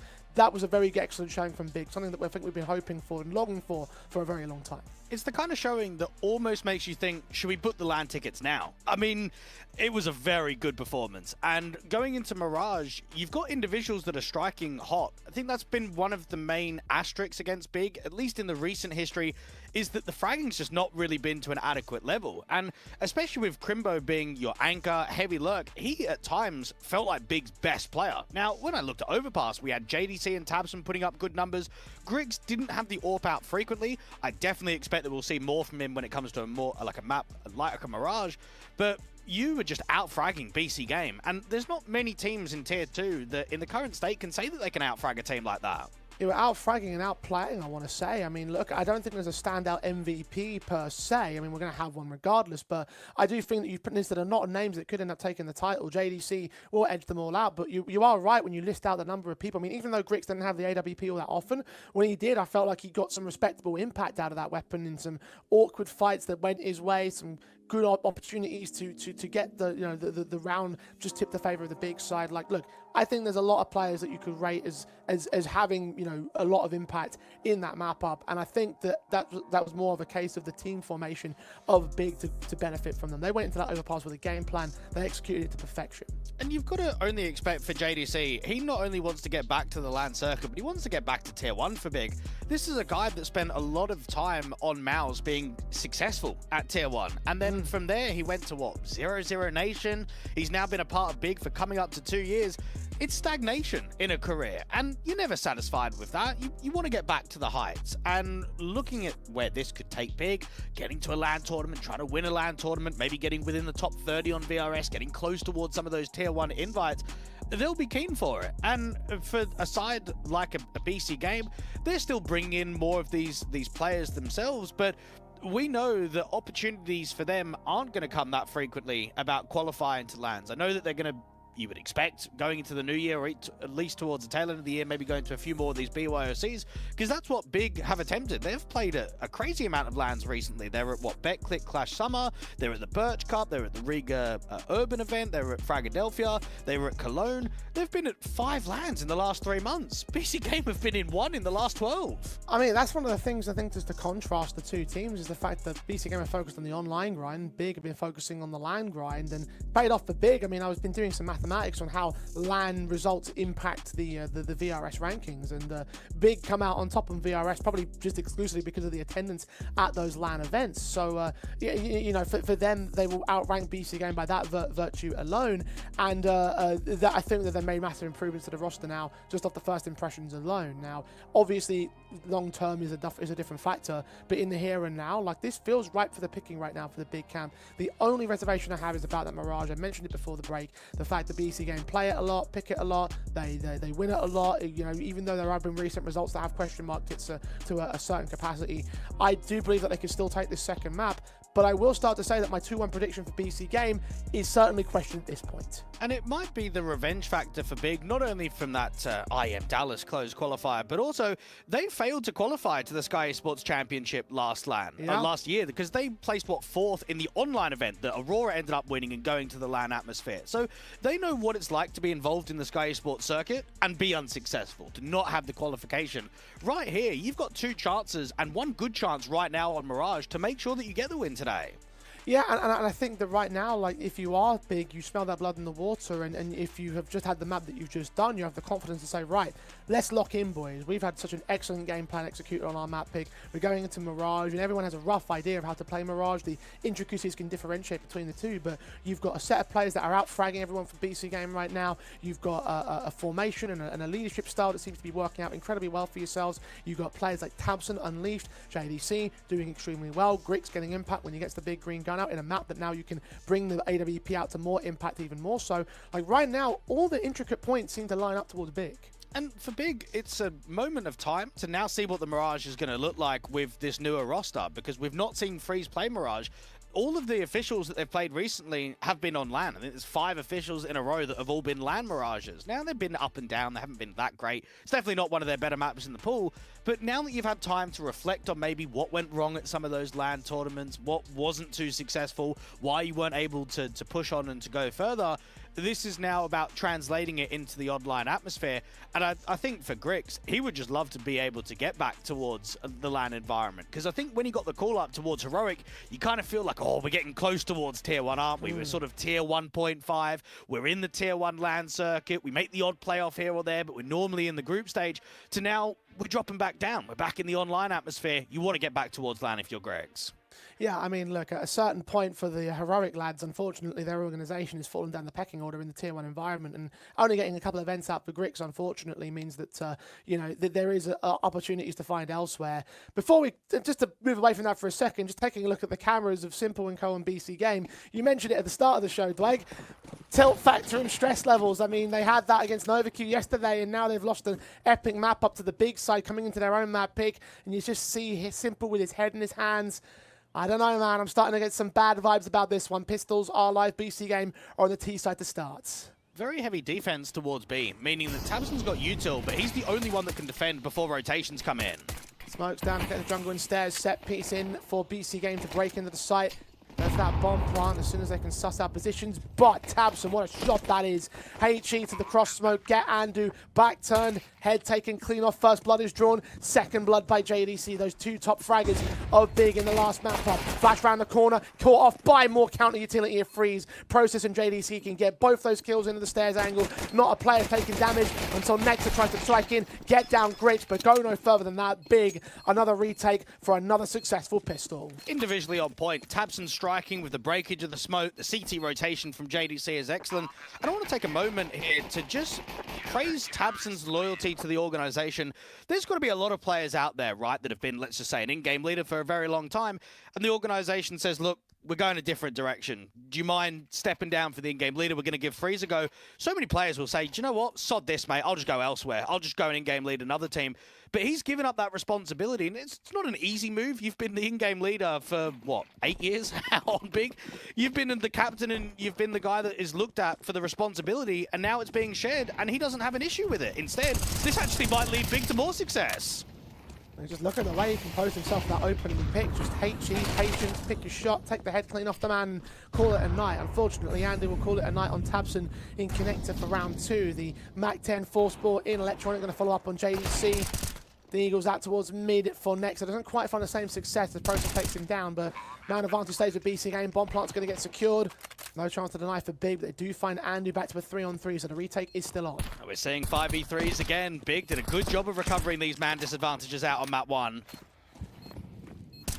Smoke down to the Palace entrance. Incendiary at Firebox, forcing that man out into the open. Trying to predict him well, but not quite landing either killing blows on Simple or enough to get him down low. Incendiary's up, Deagle swings up, shot missed, player now revealed, 2 more back at Tetris and Ramp. Electronic gets his kill together, both players now on Tetris, they try and strike Electronic with a double, and the Deagle is Simple, can't get Grix, but at only 5 points of health, he's got to run away and save his gun. As BC Game shine back, big, good effort to try and bring back the man disadvantages, but can't quite finish the job on round 2. Well, the util was on point there towards Connector. Tabson was just completely blinded, not expecting a flash to go in towards Con. It's an easy opening pick from Andu, and Electronic is the one that provides quite a bit of muscle there in the post plant. I think that we expect series like this from Electronic, where he's going to be stable, he's going to put up impressive rounds, he's going to be making the difference. Didn't see anyone making that occurrence out on map 1. This is now his time to shine on map 2.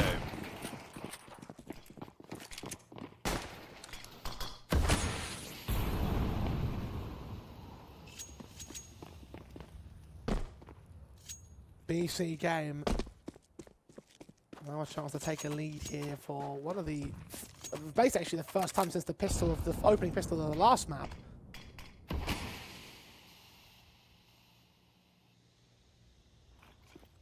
Big have been in full control outside of that.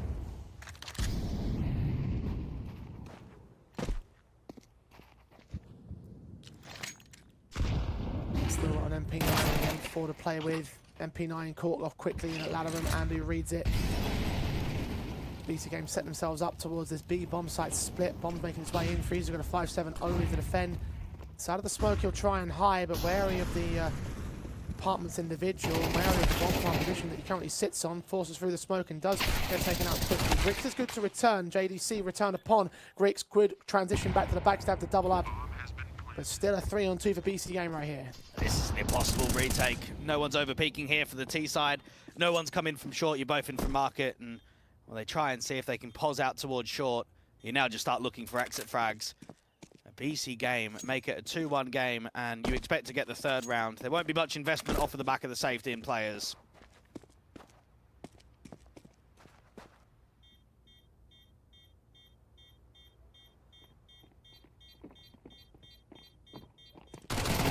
close. Doesn't quite get Andu. Does get electronic. Kakanito doesn't quite go down either. Still drop. M4's in for Grix, and he gets them both. Very nicely done indeed. Force buy again. This looks really promising Yeah. for Big to go for it. Set and ready to really take control again.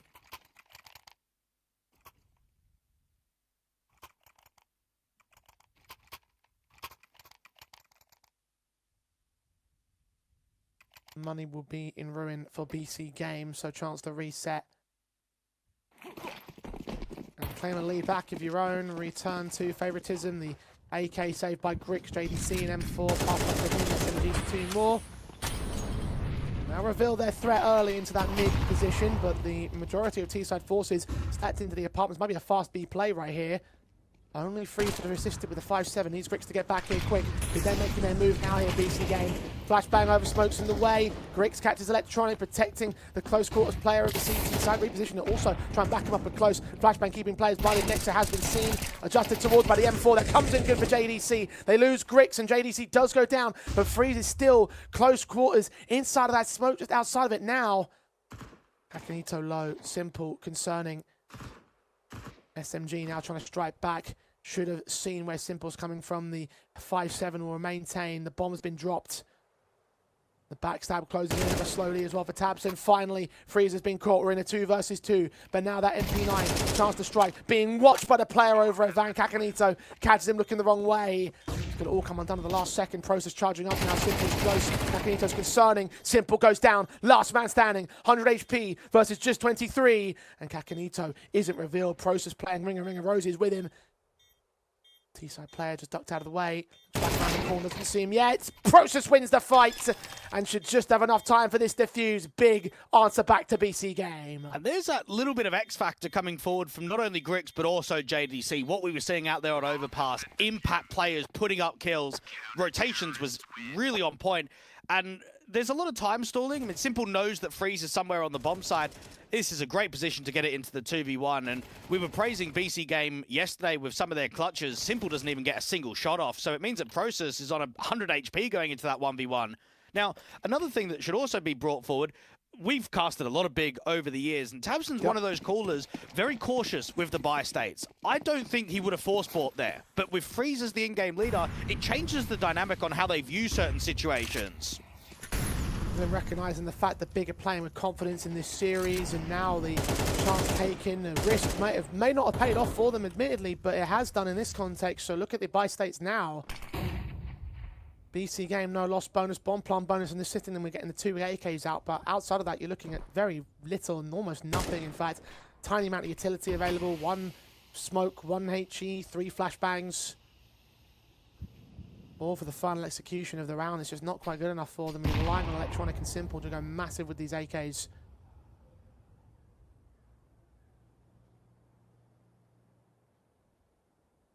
A risky call that you're right, Tabson probably wouldn't have made, but Freeze has made it, and Big are about to benefit from it. BC.Game have been given a huge amount of respect in round number 5. Now, they know that they'll be up against a good buy, and Big know that the buy state isn't going to be ideal for the Ts. So don't try and fight them head on. Last time we did that was Tabson getting caught in con. Now they're searching A ramp from Tabson, and they're also searching Freeze aggressively into B. Excellent read. You can force the over-rotation. You can stack up heavy numbers towards A now. Backstabber Freeze will continue to come in as well. No one's watching underpass either. Or shot from Grix connects wonderfully onto Simple. 1 AK down. Second one trying to work in, land. MVP so close. Sees another, just catches him before that flashbang comes up. JDC going to try and protect the Tech 9. Drops next at Electronic, goes down to Freeze's flank. Trying to double up against Kaki, doesn't quite work out, but that's what the SMG is there for. 2, 3 AKs now held over by Big. And they are back in control. And we're just noticing the difference of what Grix brings. When Hyped was a part of this lineup, he was definitely more of a systems-based AWPer, maybe similar to Lucky if you follow Sashi in the Danish scene. Likes to play in and around the riflers, doesn't oftentimes make aggro plays or put himself in positions of high risk. Whereas for Grix, he's on the money, bro. That round right there, difficult shot even to the stairs player, and he makes it look easy. 8 and 2. You mentioned the AWP coming out so many times in the last battle. This time it's pretty much every single round the Big get the chance to, and he's delivering that impact again. I also wonder, not only with the change of in-game leadership, but was there just too many cooks in the kitchen with Big? There was certain stages this year where they had a head coach, 2 assistant coaches, and an analyst. It's like, what's going on? Now, they have no analyst and no assistant coach. It's just one guy being Zen. Now, he's the head coach, and who did he used to coach and play for? Alternate Attacks. He knows Freeze perfectly. He knows exactly what to expect from him as a caller.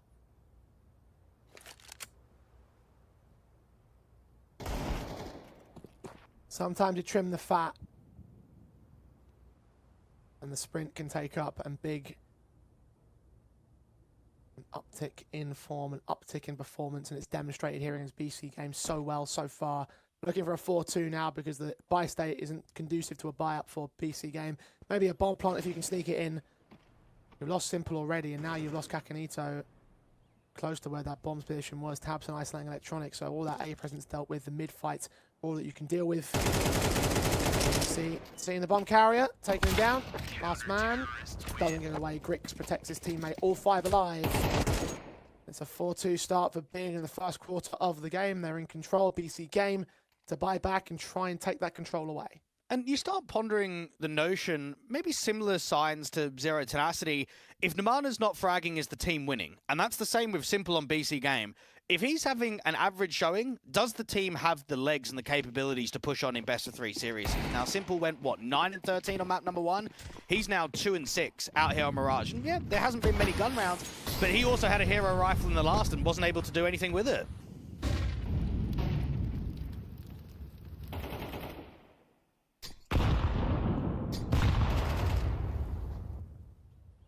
And your 3 total AKs for this one for BC.Game.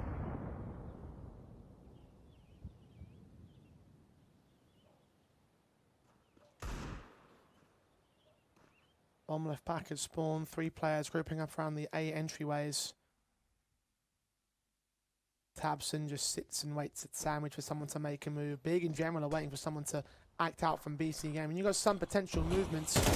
Underpass into mid for the likes of Nexet. Electronic is caught off with Tabson's quick peek up. Kill found a start. Does get forced out of the way by that Molotov, but right back into dark. Protected by a teammate at jungle. Kakanito can't do much with that smoke in the way. Oh, they're on the money right now. Great timing from Tabson to peer in that smoke. Great flashbang to get him out of sandwich. Don't get him trapped.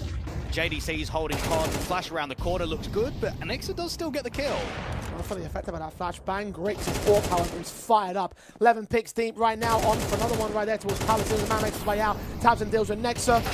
And Kakanito caught by Process's AK on the other side of the flank. 5 for Big. And yeah, they are on point right now. BC.Game have a lot to be worried about here. And I'm going to be brutally honest, I cannot even remember the last time that I've been excited to watch a big side compete online. I think we've always had that conversation that on LAN, at Tier 1, especially in previous years and previous iterations, they've held weight. But online, they've been laughingstock in Tier 2. And it's been difficult to watch a lot of their officials. Whereas this one right here, it just feels like fresh air. You're just getting that vibe of, I'm actually happy to see what's going on. Players are playing off of each other. Impact is being delivered individually. You're getting a bit of flair from the AWPer. AKs are being saved in en masse. Maybe this is the new Big, the new openly excited one moving forward towards the tail end of the year. About a month and a half ago, Dwayne, you and I commentated a match between Big and Saw, where we were very, very disappointed by the performance of both teams, but Big especially. And it's just so refreshing to see the contrast of back then to now, how much of a difference these role swaps and these player changes have made. Imagine if we felt like that, how the players must have felt. I mean, they must have just felt so, not guilty, but just awful. Like, it's just the lowest point in the org's history. For Tabson and JDC as well, the guys that have been around for a year or longer, multiple years in the case of Tabson. All that stress, all that concern, all that lack of showings, and you finally find a formula that seems to work. Grix has landed Electronic. Eco pistols. Half bought to maybe take the AKs out. That would be the key goal. Potentially also get a bomb plant out of the round. Definitely not looking to the steal now at the 5-on-2. Andrews take one back of JDC. Freeze could also get caught off guard by Kakanito, but Andrews fallen in the meantime. Last chance of Andrews to wipe one of those AKs off the CT board. Challenging process to try and do so. Doesn't quite win it. Second chance, doesn't work out either. Caught on the reload, Tabson closes big at minimum 6. Big are just getting closer and closer to another LAN qualification. Now, the 2 LANs that they qualified in this year out of the entire 12 LANs that they played, one of them was that national European event where it's all the national host countries, so that one doesn't even really count. The other one was the BetClick Clash Summer, where they had to beat like Arbe. I mean, we're talking about lower level tier 2 teams. If you can make a statement right here to beat BC.Game with Simple Nexa and Electronic, I don't think anyone can criticize that qualification run.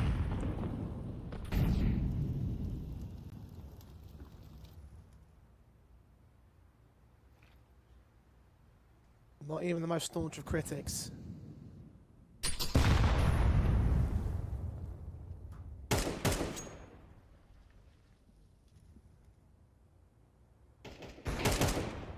BC.Game on the contrary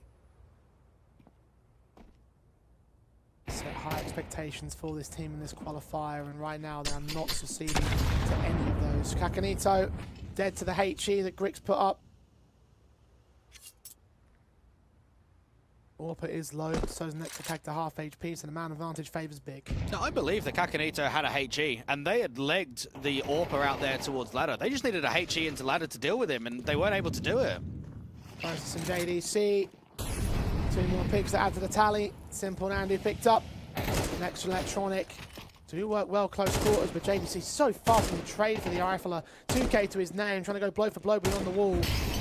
Electronic slowly getting surrounded by the other CT players in the meantime, so his chance of getting the bomb down is limited. Chance of winning the round is almost nil. Grix does miss a shot, so that gives an opportunity, an opening. Bomb plant down at default. 1 kill down, 1v4, on for the ace overall, but the flanker Tabson closes in ever so slowly, and BC.Game is shut down for another round, a 7th to the board of Big, as they continue to outperform. Freeze has played at very few international LANs across his career, and for pretty good reason. When you're on alternate attacks, you're always the second best team in Germany. So the qualifications used to be IM Cologne back in the day, right? And you would just always lose it out towards Big.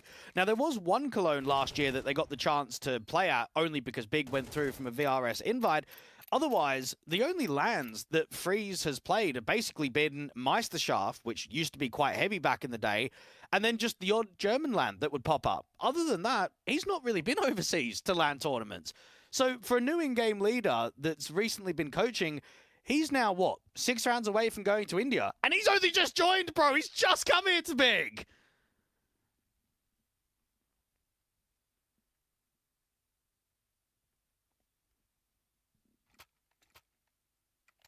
What a honeymoon period.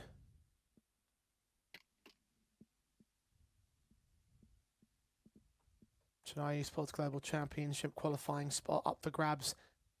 If this map goes the way of Big, they'll be going to that LAN.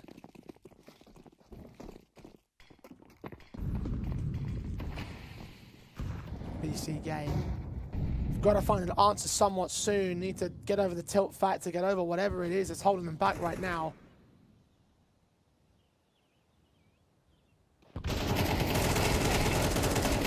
One-for-one trades, 2-for-1 with Tabson involved. Kakanito doubles up to maintain a 3-on-3. He's low HP.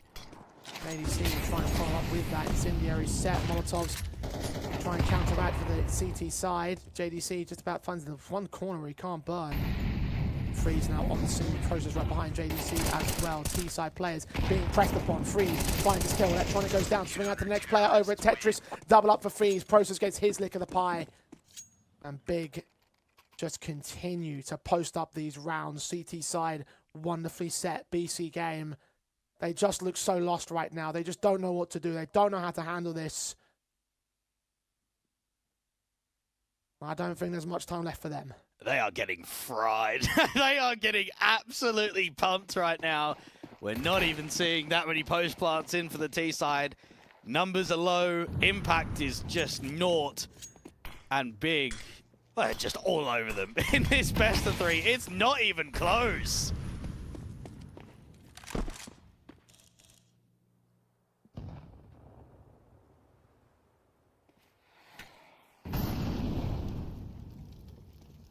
Of all the maps to perform on, I would have thought that BC.Game would have done something here.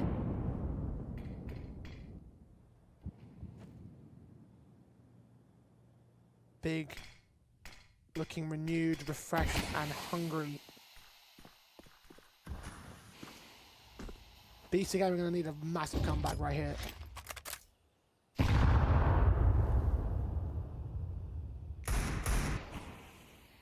Because this round is almost certainly a loss. This half is definitely lost. Can't do anything about that. Tech issues affecting BC.Game again as well. Kakanita was BC. Would have probably been a kill anyway. It's only a half by round for BC.Game. Next one, a 1-on-5, 9-2 for the big squad.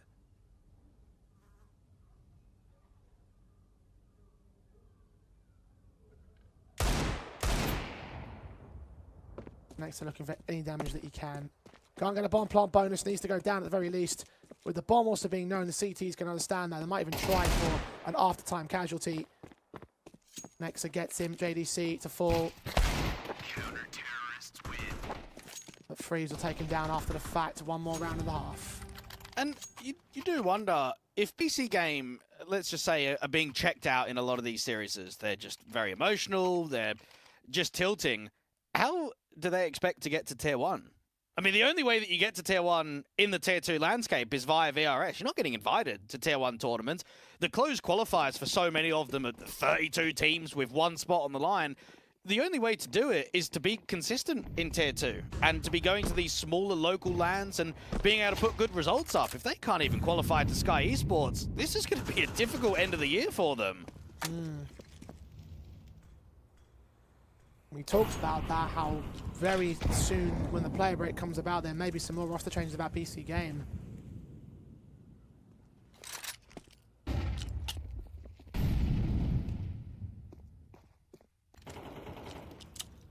And the way this is working.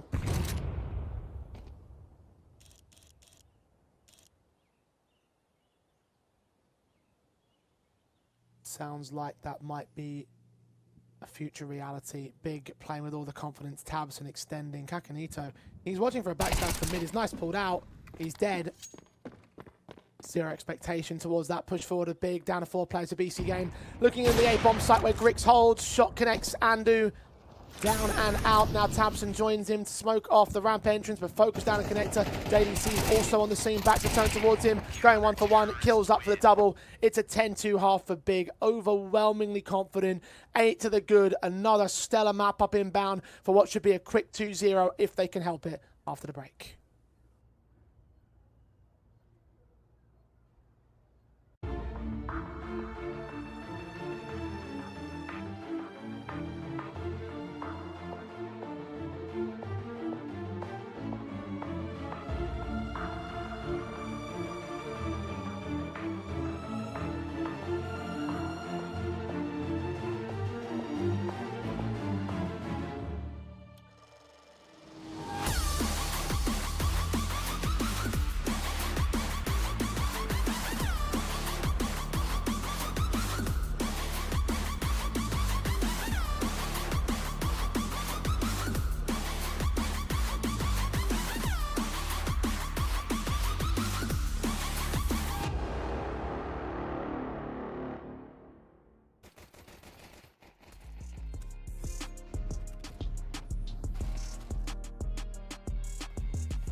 Big have only improved map to map from 9-3 at the turn of the half in the last map up to 10-2 at this one.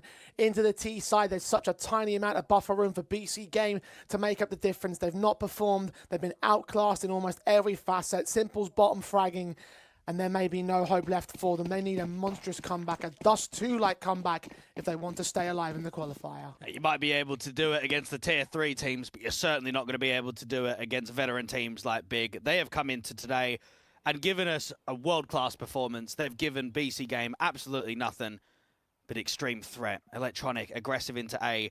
The bomb and co outside of B, just a single lurk from Tabson to try and draw the A fake. Quickly moving up, Big going to try and get out of the way. Tabson overwhelmed. Kakanito takes him down. Advantage for BC.Game, but into the B side they look to go. Andu strikes back, freeze to return. Simple tries to maintain alongside the market access, so it seems like this pistol may at least be picked up by BC.Game. 4-2, reduced to 3 by JDC's quick frag back. Next around the corner, caught back for JDC. It's all on freeze now in the clutch. Flanked out by Kakanito. BC.Game take an all-important pistol needed for survival. Well, that's a real shame that the A fake is unsuccessful because of A aggression. If they're sitting back on A, probably drives quite a lot out there to A. But because Electronic is hearing the util, they just flash forward. Tabson can't even get around the corner. He tries his absolute best to hide, but once he sees nothing, they know exactly what's going up. And even when they drop into the bomb site, they lose a fight to Andu straight away. So difficult there from Big. At least they get the bomb down, so they've got the option of force buying here. Try and keep that pressure on against the internationals. You mentioned the buy strategies of Freeze compared to Tabson, and it's a lot more aggressive from Freeze's part, so yes, it will be a force buy. 2 good deals down and processing Tabson, and just knowing as well with the economy being as raw as it is for BC.Game, 1 round here from Big, and that will be enough to end the game. Secure this series in 2-0 fashion. Hard reset against the CT side line.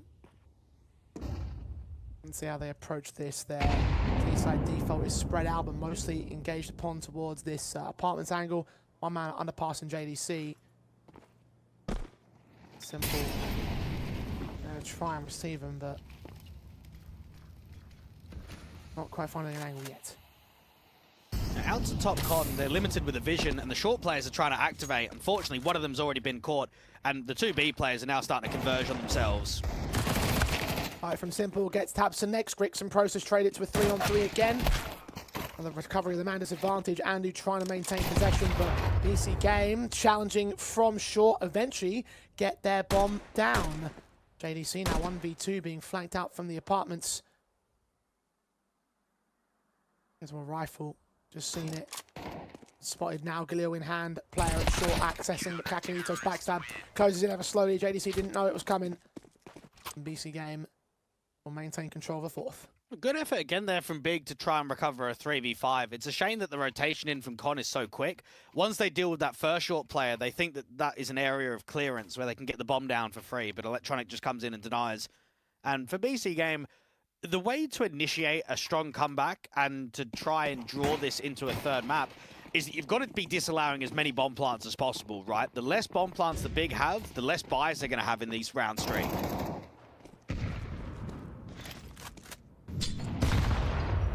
Simple struck first, Electronic strike second, Tabson. And Grix are down. It's only Deagles and a half buy, not even that, an eco mostly. Getting heads out on Freeze's part. JDC also striking back in tone, so a little bit of damage sustained by BC.Game. That'll be enough to reset the economy, but can keep it raw again for a potential reset. Especially for JDC, if it can come through, that'd be nice. Not going to happen. BC.Game, half the scoreline of the opposition. Rifles inbound now for Big. And see what they bring to the table. I don't think there was enough cash for Grix to get the AWP with Kevlar out. Double check that in a moment's time. No, he has got an AWP in his hands. I can see it on his monitor. I just think he might be lacking in the armor department. Either way, him fragging as much as he has with that big green gun, that might be a major threat to deal with. He's missing a helmet in this case, sacrificing the utility base. His tactical pause as well for BC.Game. I know that they've set up a little bit of groundwork for the return, but they need to continue along this line. And it just tells you how different the Tier 2 landscape is today to how it was a few years ago. We've got Tabson, JDC, Simple, Electronic, even Nexa. Emmy is the coach now.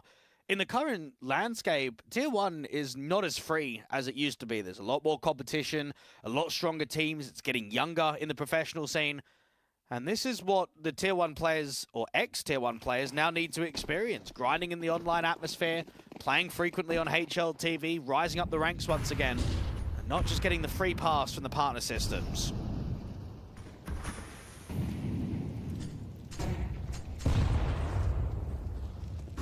Big did get quite a few of those passes.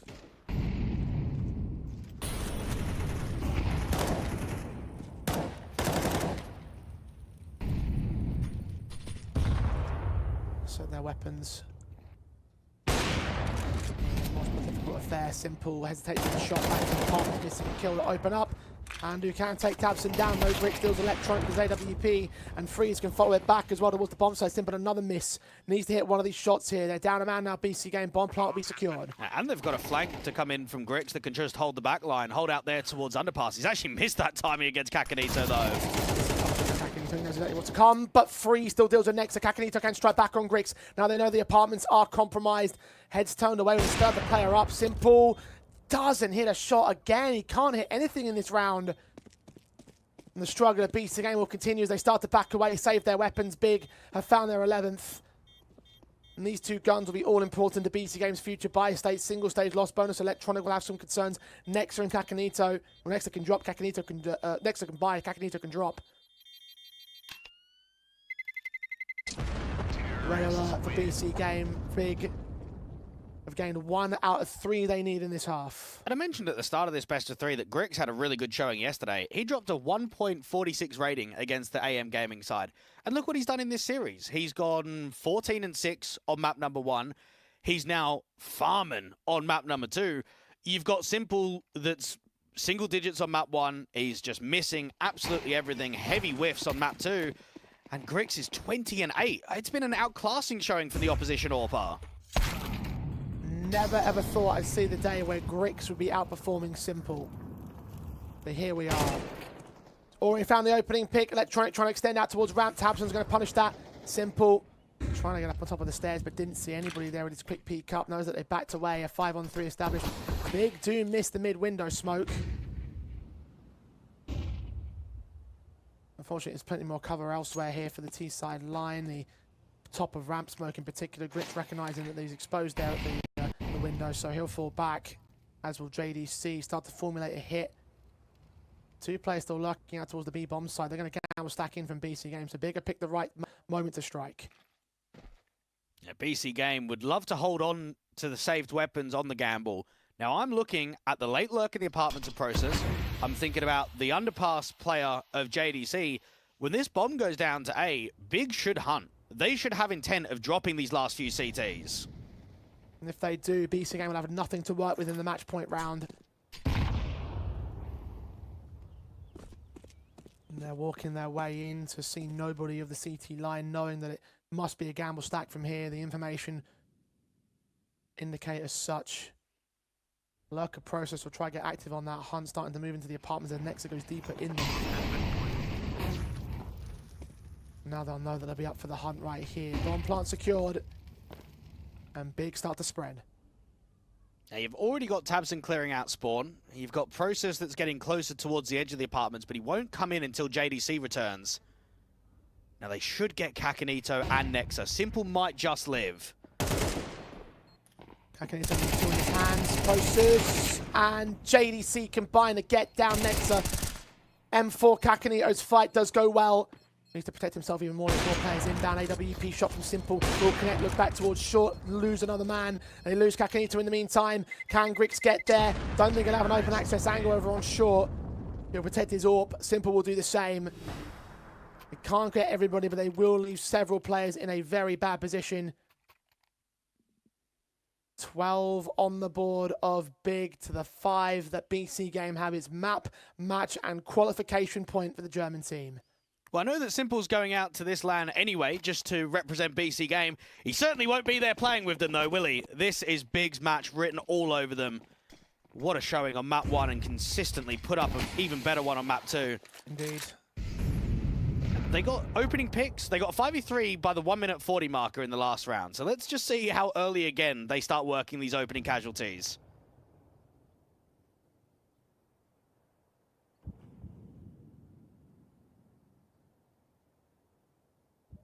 Seven in a row required out of BC.Game. The buy state just doesn't indicate success right here. Big. Set them up for the basic split play into the A-bomb site. 3 players on the defensive, the triangle of death, but without the weaponry to rain death upon the T side. Electronics 5-7. Closer up, at least the apartments extension man do from start to rotate a 4th player now to the defensive. Knows that there's no one out on this position. Smokes coming into connector to try and give a bit more cover to Big, but only a matter of time before the hit starts to come through. Swing out from Tabs and land simple. Electronics good to trade it, but Grix follows him up on him. Now, Kakanito needs to strike, and he needs to try and drop that bomb, and he gets nothing. It's all going to be on next now. MP9 versus the world. One player in the back's taken down. JDC responds. Now the combination of Andu can't do much as JDC closes. And Big have qualified for Chennai, eliminating BC.Game in 2-0 fashion. They look confident, they look fired up, they look happy, and it might be a new chapter in the history of Berlin International Gaming. It's nice to see smiles on the faces of Big because we don't see them very often. Freeze, ecstatic with that win, and so he should be. Congratulations to Big to be able to have this run in which they've had 2 series back-to-back where they're not even being tested, not even being frazzled at all. And for a new in-game leader, a new roster with a new AWPer, this is the perfect stepping stone towards the end of 2025. What a run, honestly. And this is just such an exciting time for Big. Like you said, Drake, it's been a long time since I've been excited about a Big side online. It's usually the LAN results and the LAN performances that make you think, okay, maybe it might have some legs towards here. I think the only concern I have is later on down the road, they have fizzled out at times, but for the here and now, for Chennai coming up next month, I think the Big are in a lights out position. And as you said before, with the strength of the European division, the fact that they've made their way in, I would certainly rate them over the likes of Mascataris and Molo. Yeah. You see them as being the favourites now for Chennai, and what a way that would be to elevate your ranking points, to get yourself some invites into significant tournaments in the beginning of next year. This is Big setting themselves up for an amazing 2026, I think. And when you make roster changes like this, of getting Tabson away from the in-game leadership, bringing in another international player, there's a lot of people that are involved, right? You've got the stakeholders, you've got the fans, the players. That's a large move. That's one that tells you they've made that move because times are really difficult, because it's basically the last straw. We need to do something. To be able to respond as quickly as they have here, to instantly qualify to a LAN, to instantly be the favorite at a LAN, a 50k one at that, this is going to help out Big's entire project, and in such a large way that will increase their VRS ranking. It will help them push on. It will help them be able to get closer towards the top of tier 2, because I know that their expectations are a lot higher than the top of tier 2. They want to get back towards tier 1, and this is the starting way. This is how you have to start beginning that journey. Yeah, as an organisation, you've got a lot of backing behind you, and I think that you're right about looking at the perspective of moving up to a higher division and a higher echelon in the world of Counter-Strike, because Big have been there before. They've certainly enjoyed their time up there. They've got to earn their way back to that position, and I think that right now they've got some solid foundations to make it happen. Can it do it all the way? I mean, look, they've certainly got some bigger opponents to face up against, because BC.Game did not look like a very challenging opponent here today for them by comparison. But I love the style, I love the confidence, I love the tactics, I love the individual prowess, I love the way in which they're competing right now. This is a very scary Big, I think, for a lot of the tier 2 teams. So they're coming for some titles, and I think they're going to win some at the very least in the tail end of this year. Next year, keep an eye on Big, because they're going to be stellar.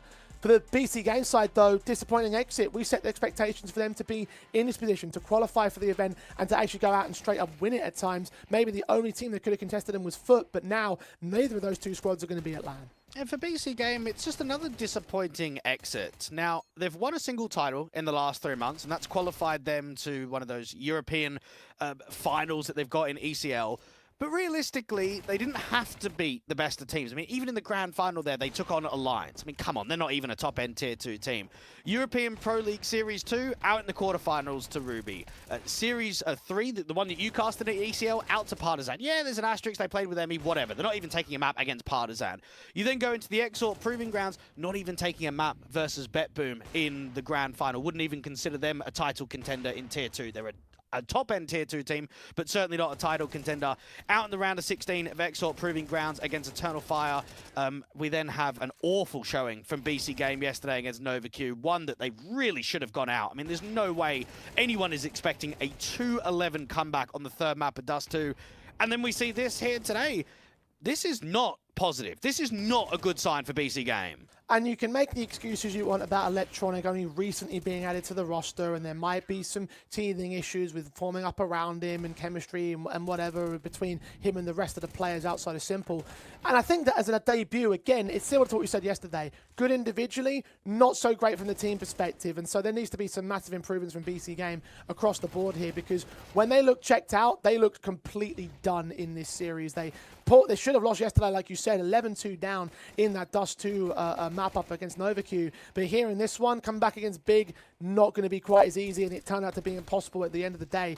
And you could just see it from their perspective. You could just see how disappointed they were, how they weren't really interested in a certain capacity. They were checked out of that second map, most definitely, and that is a concern for them. Maybe go back and represent the organization in different ways, but results, they still aren't coming for them. No, they're not. And you wonder if there's maybe going to be, not backstabbing, but is there trust in the players that you've got? Is there trust even in the coach? Now, from my perspective, I would rate Emmy pretty highly for this international project. He's a guy that's been in and around the Tier 2 scene for his entire career.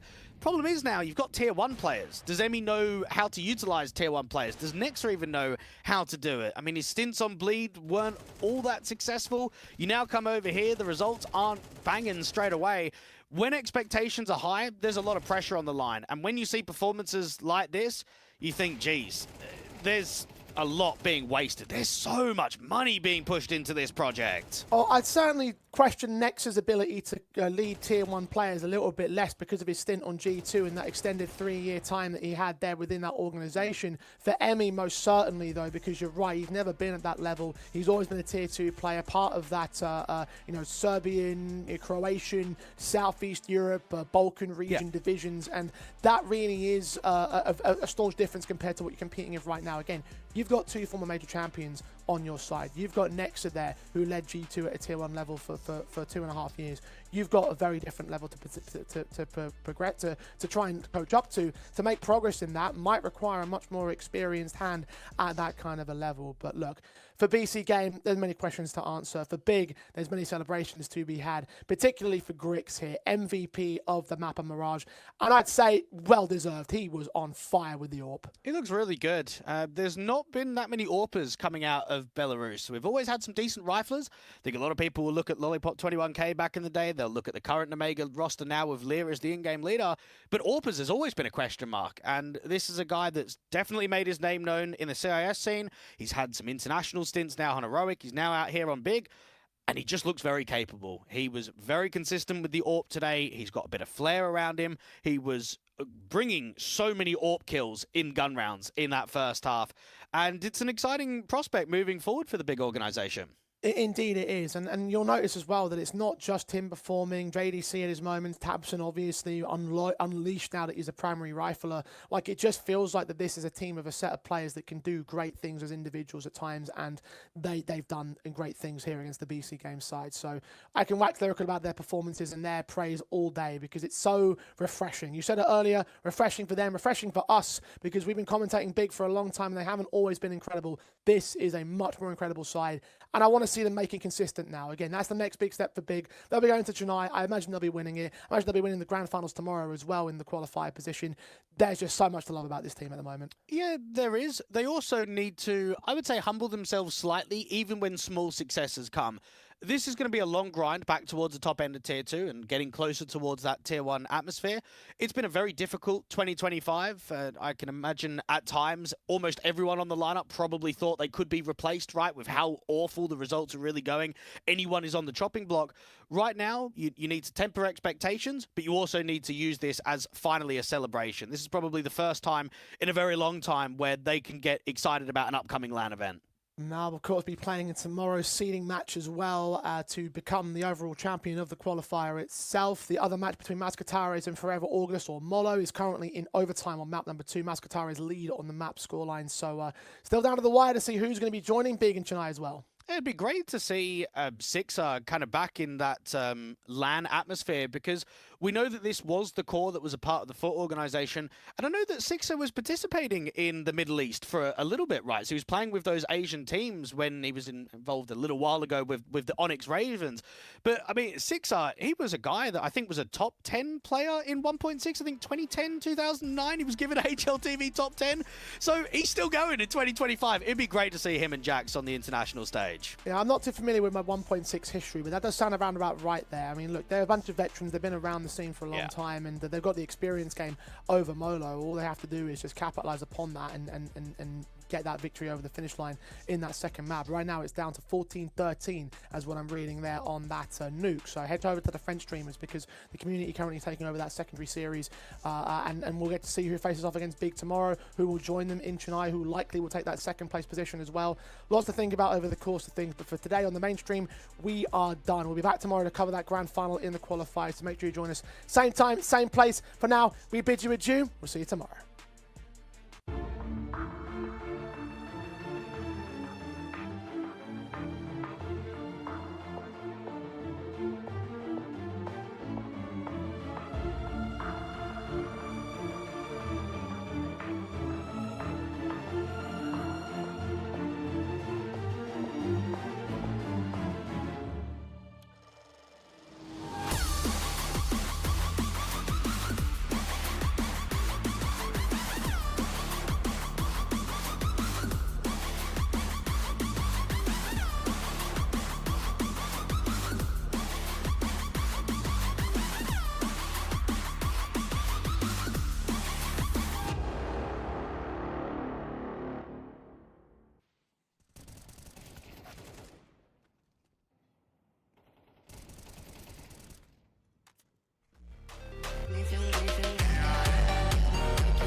Association, pussy by association, pussy by association.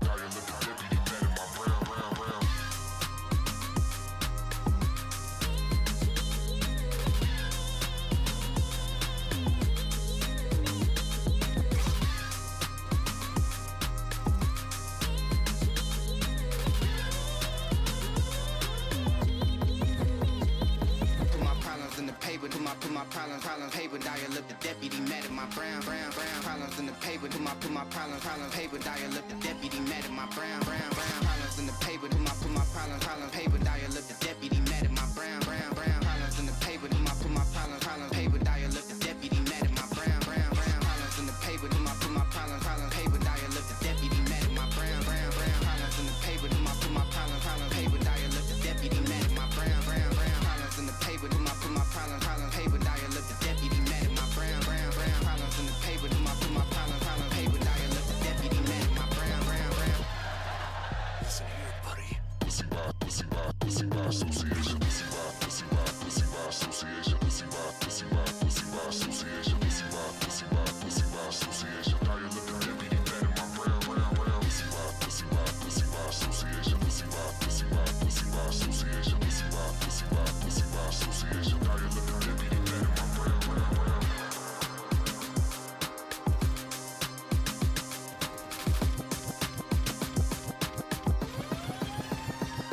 Put my problems in the paper, put my problems paper, dial up the deputy, mad at my brown. Problems in the paper, put my problems paper, dial up the deputy, mad at my brown. Problems in the paper, put my problems paper, dial up the deputy, mad at my brown. Problems in the paper, put my problems paper, dial up the deputy, mad at my brown.